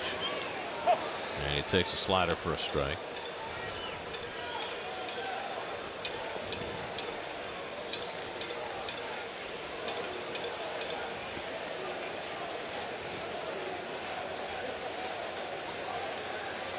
There goes Jackson. The throw to second base is high. That's down by 2 in the 8th. So Jackson taking a bit of a risk, but he steals the base. His 3rd of the year, his 1st as a Met. Well, when the Mets acquired Jackson, he's got legit speed. Mets have guys that steal some bases, but he's got legit speed. He gets a good break, he's going to steal it. Not the base stealer he once was, but he knows how to swipe him. So now he's in scoring position with 1 out. 0-2 to Bautista, and he fouls off the fastball. You know, I've been looking at Jackson wearing that number 16, and the first thing that comes to mind, of course, is that was Dwight Gooden's number. Yeah. But looking at Jackson's 16 on his back, I kept thinking that looks familiar. Bo Jackson. Yeah, I forgot that Bo wore number 16 right. for the Royals. Yep. I wonder if that's why Austin's wearing it. I'm sure. Everyone wanted to be Bo. We want it to be Doc. That's true.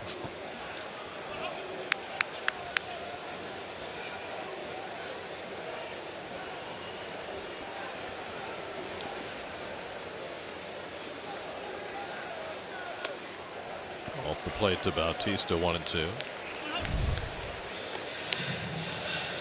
Again, overhead, stepping across the body. You really have to yank and hold on to that ball a long time to get that ball in the strike zone, or you would throw it in the dugout.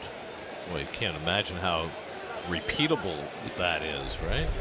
It's really contorting his body. But that's how he gets people out. Check swing tapper. You know, he doesn't have pure stuff. I know he throws 95, 96, but he's really more of a sinker slider guy. The deception is in his motion.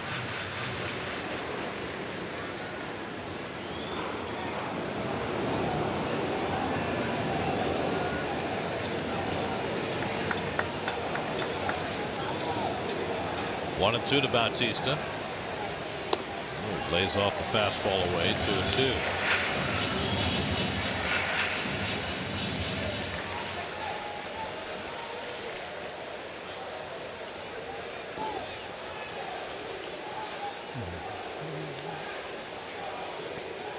The slider is the pitch, I think, that if Bautista gets it in the middle of the plate, he could really hurt Brock here.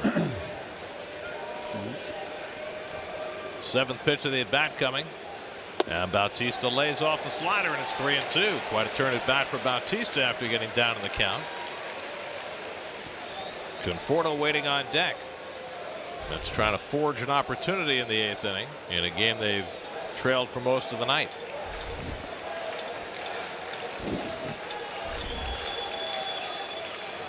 Three-two coming.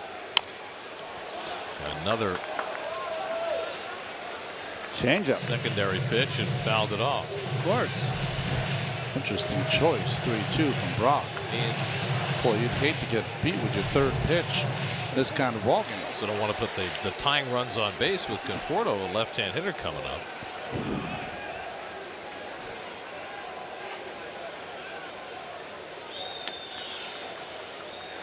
Pitch number 9 from Brock to Bautista. And the fastball got him looking. Must have been low. Well, he threw him a 3-2 changeup, and they came right back at 97 to get him for the 2nd out. I just wonder if he was looking for a breaking ball here. Well, another ball in the corner. He knew it.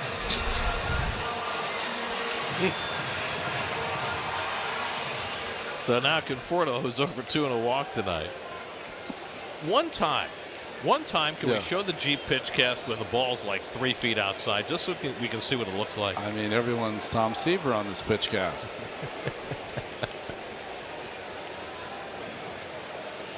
Jackson at second with 2 out, and Conforto takes the slider for a strike. That's the best slider he's thrown so far. That was sharp, late break. Anthony Swarzak's up with Gazelman in the Mets bullpen. Probably Swarzak if the Mets are able to tie this game or take the lead. Right now he's getting most of the closing chances. There's a good changeup by Brock to get ahead on Conforto 0-2.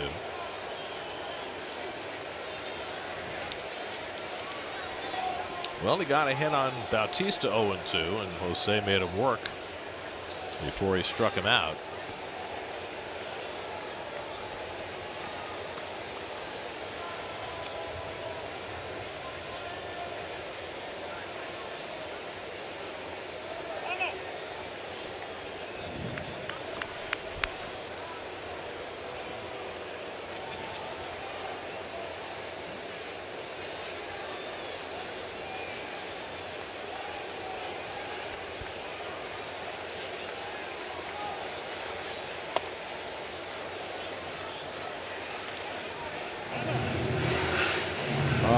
Jeep pitch cast on that one. Just missed. Just missed the corner. All right. But it was a ball, Yeah, but an actual ball. it wasn't close. Flowers, I don't know if he got crossed up on that pitch, but he didn't catch it.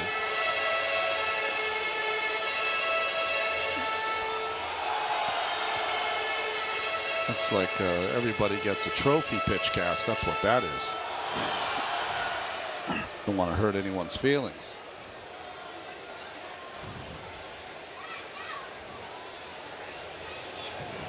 Just shows you how good major league pitchers are. Even when they miss, they don't miss by that much.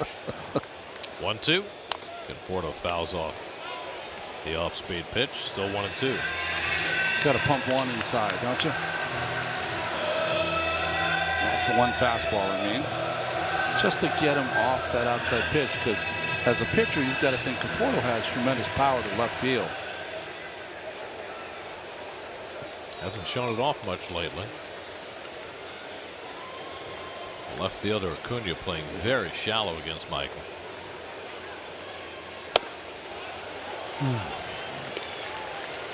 mean, I think if I were on the Atlanta bench, I think I'd push Acuna a little further back. Yep. Oh, here we go. There you go. Oh. See, that's what a ball far out of the strike zone looks like on the Jeep pitch cast. They reconfigured it. Something happened there. Conforto goes down swinging on the slider, and that retires the side. So Brock, after giving up a leadoff hit, gets the next 3 with a couple of punch-outs. That sends us off to the 9th with the Braves leading 4-2.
Okay, gentlemen, changes for the Mets as we go to the ninth. Austin Jackson stays in the game in center. Nimmo moves from center to right. Robert Gazelman in to pitch the ninth inning. And he throws a fastball by Tyler Flowers, 0-1. Gazelman last pitched Saturday night in Pittsburgh. Did not have a good outing. Gave up 2 runs in an inning of work behind Jacob deGrom. Flowers 0 for 3 tonight. Strikeout and 2 ground balls. And he bounces another ground ball down to Frazier. And Todd's throw in time to get him one away. Watch SNY Mets games on the go on any device with live streaming presented by Verizon. Just visit SNY.TV or download the NBC Sports app today for live streaming coverage of every SNY Mets game. SNY Super Slow Motion is brought to you by your Mercedes-Benz Tri-State dealers. Mercedes-Benz, the best or nothing. 1 out, Dansby Swanson the batter. Swanson has struck out, flied out, grounded out. And he grounds one down to third, a foul ball. Ender Inciarte sitting 9th in the order. He's on deck. Mets bullpen has been perfect so far. Sewald retired all 4. Blevins retired all 3. Bobby Wall retired his 2 batters in his first outing as a Met. And now Gazelman's gotten his first man. And you saw A.J. Minter, who is the closer of the moment for the Braves, up in the bullpen.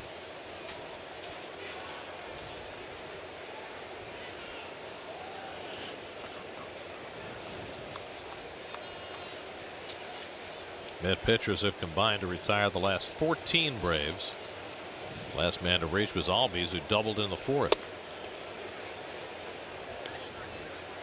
This is what is at stake for the Braves. The Phillies are trailing their game 2-1 in the 8th inning against the Marlins. So a Milwaukee victory, I had the Braves in the wrong city. An Atlanta victory would boost them into first place, perhaps. Perchance. A nonce. Forsooth.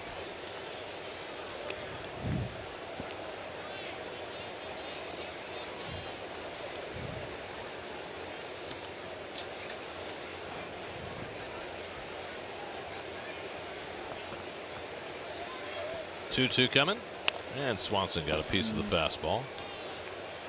Swanson looks a little befuddled up there, a little not having the year. 248 coming in, now down to 246 with his 0 for 3. You just kind of tell the body language. Yeah, they got a good enough offense, though, if he just plays his kind of defense he's played all year long. Absolutely. They had higher hopes for him to be a better hitter.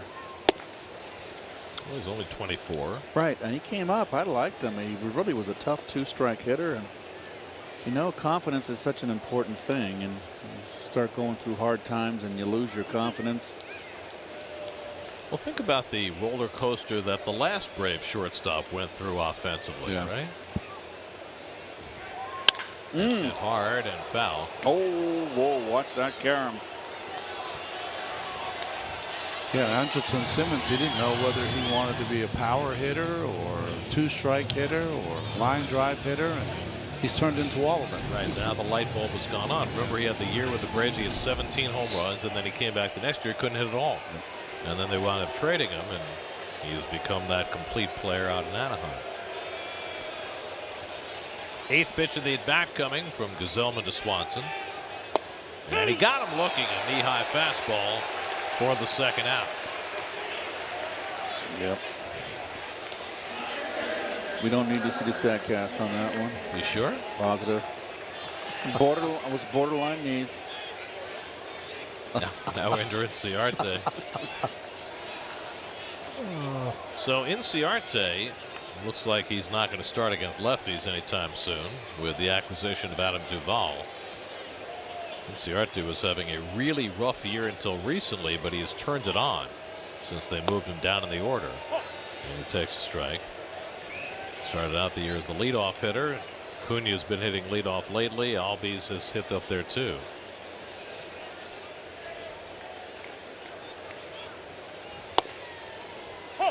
on the inside corner, and Gazelman gets ahead 0-2.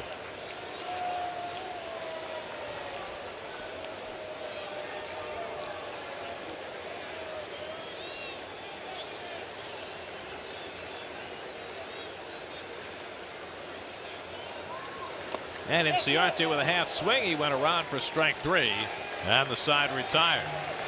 So Gazelman with a 1-2-3 top of the ninth. Mets bullpen has been flawless, and now the Mets will look to come back in the bottom of the ninth. Wilmer Flores, Todd Frazier, Jeff McNeil coming up for the Mets, down 4-2.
That comes up tonight after the post game, and all you need to know is that the Giants' only player is back in the news.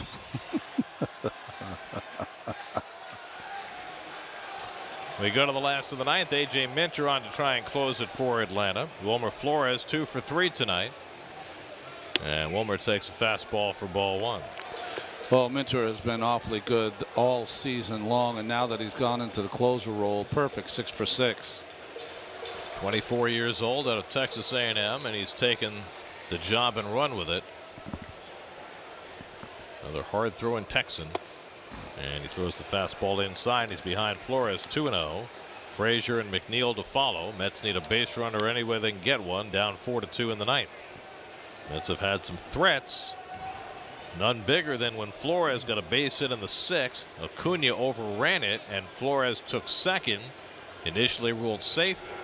Looked like the Mets would have the tying runs in scoring position, but the call was overturned, and that was really the biggest play in this game. Now Wilmer's up in the count 3-0. Got to take a pitch here. Yes. And Wilmer telling him that he's going to take a pitch, and he does.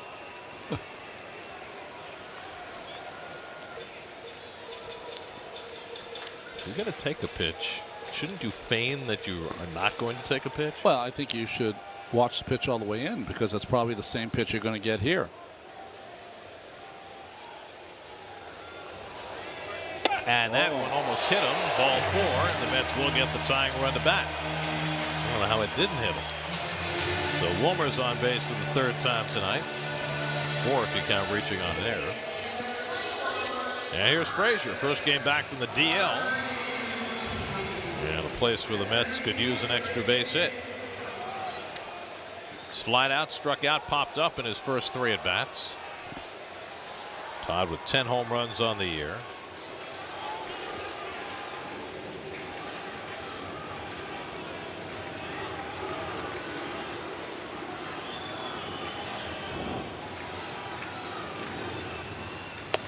Minter fires a fastball for a strike. The home plate umpire, Stu Sherwater, is a low ball umpire. He's been consistent. I know if we put that StatCast up there, that would have been a borderline knees. Are you calling for the StatCast? I thought you said you didn't want this StatCast.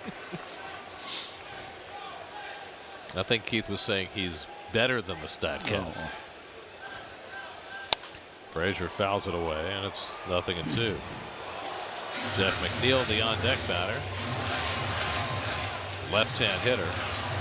Mets do have two right-handed bats on their bench, Rosario and Mesoraco, but McNeil is out on deck. There's nobody up in the Atlanta bullpen. This is Minter's game to save. Trying to finish it off for Mike Fultonevich, who went the first 6 innings. Looking for his 8th win of the year. Flores at first and nobody out.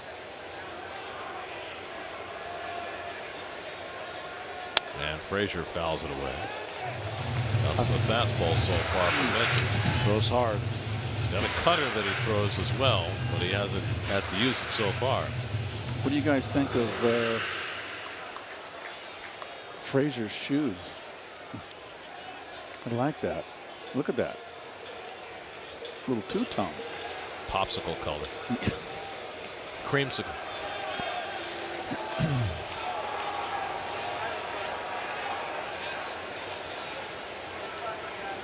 0-2 from Minter. Wanted to go up and in.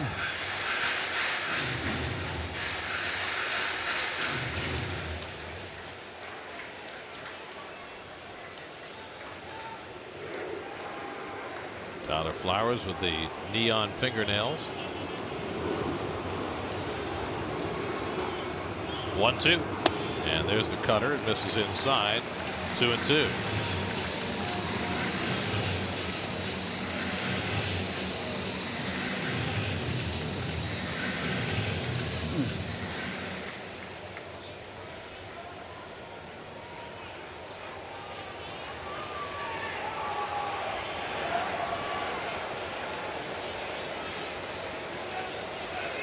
Frazier lines one down the line. Foul. Just missed. Oh, boy. Another cutter that ran in just enough. And Frazier missed by that much. That much. Not a foot.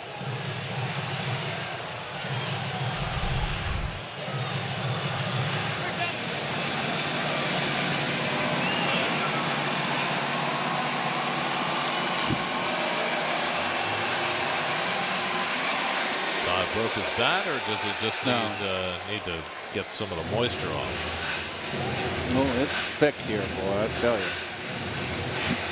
And the Mets have won 7 times this year when they trail after 7, more than any team in the National League. They've let more games get away late. They've come back to win more games they trailed. Never tune away. The late innings produce drama, for and against. Again, the 2-2, and he fouls off that cutter at the plate, and Todd hangs in there.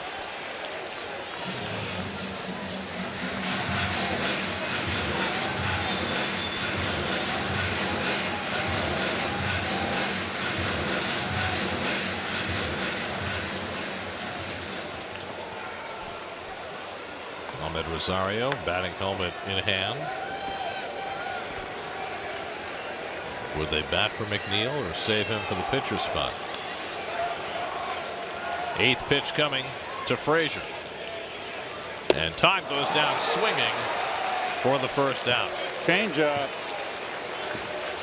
After all that hard stuff. You see the grip, folks. I mean, a perfect pitch after all. 95 plus. That is a pitch that A.J. Minter has thrown less than 1% of the time this year. Well, that was his third offering. That's the time to do it. Pulled a rabbit out of his hat. It was the right hat. Yeah. 1 out and 1 on. So now McNeil, lefty on lefty. He's gone 0 for 3 tonight. And he takes the cutter off the plate for ball 1. McNeil 4 for 20 to start his big league career. Hit his first major league home run night before last in Washington. Flores at first with 1 out. McNeil fouls off the cutter, 1-1. Kevin Plawecki waiting on deck. A.J. Minter, second-round draft pick by the Braves. Anthony Swarzak staying loose in case the Mets tie this game.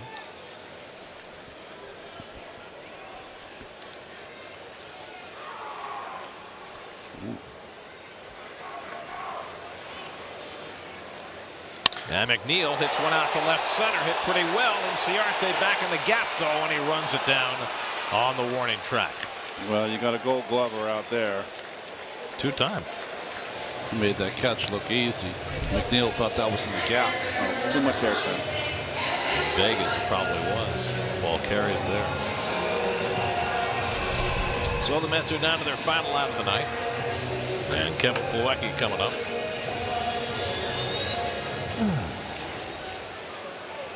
Kevin tonight has struck out, grounded out, and flied out, 0 for 3.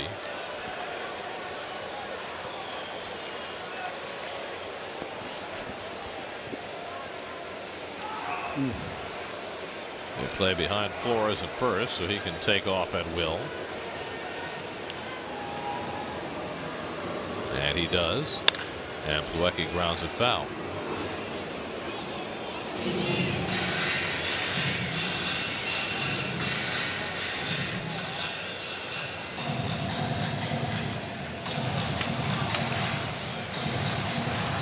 Tomorrow night, Jacob deGrom makes his start. He'll be opposed by Anibal Sanchez. Jake continues to carry the best ERA in baseball, hoping for some support tomorrow. Wilmer runs again. Plawecki fouls it again. The Mets are down to their final strike.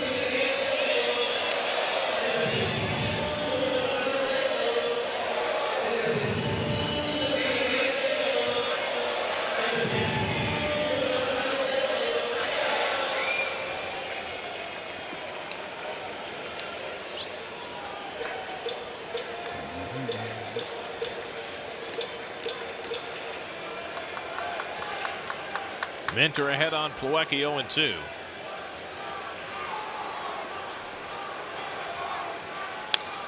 He fouls back yet a third pitch. And Wilmer was running again. He's getting exhausted.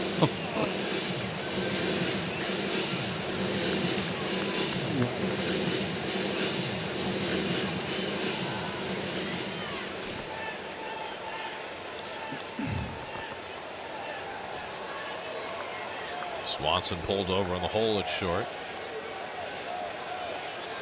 Plawecki with 2 home runs this year, tying run at the plate in a 4-2 game, but down 0-2.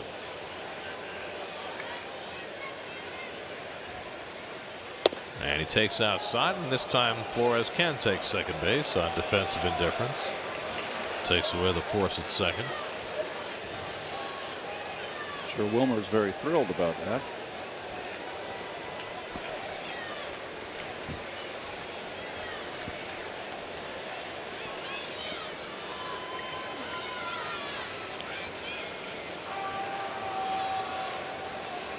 One-two coming to Plawecki.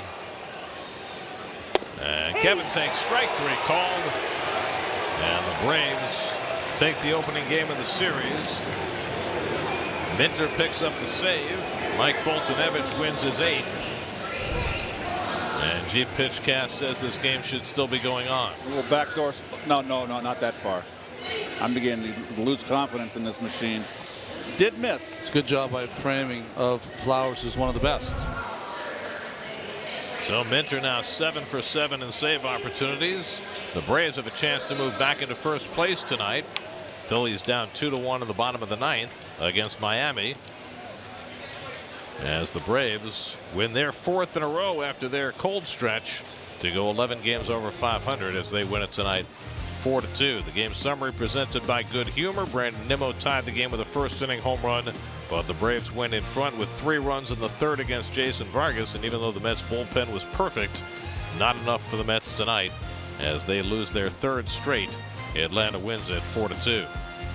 New York Mets baseball on SNY is brought to you by Toyota. Visit your local Toyota dealer or buy at Toyota.com today. Toyota, let's go places. By Geico, the #1 insurer in the New York market. And by your tri-state Audi dealers, take a test drive today.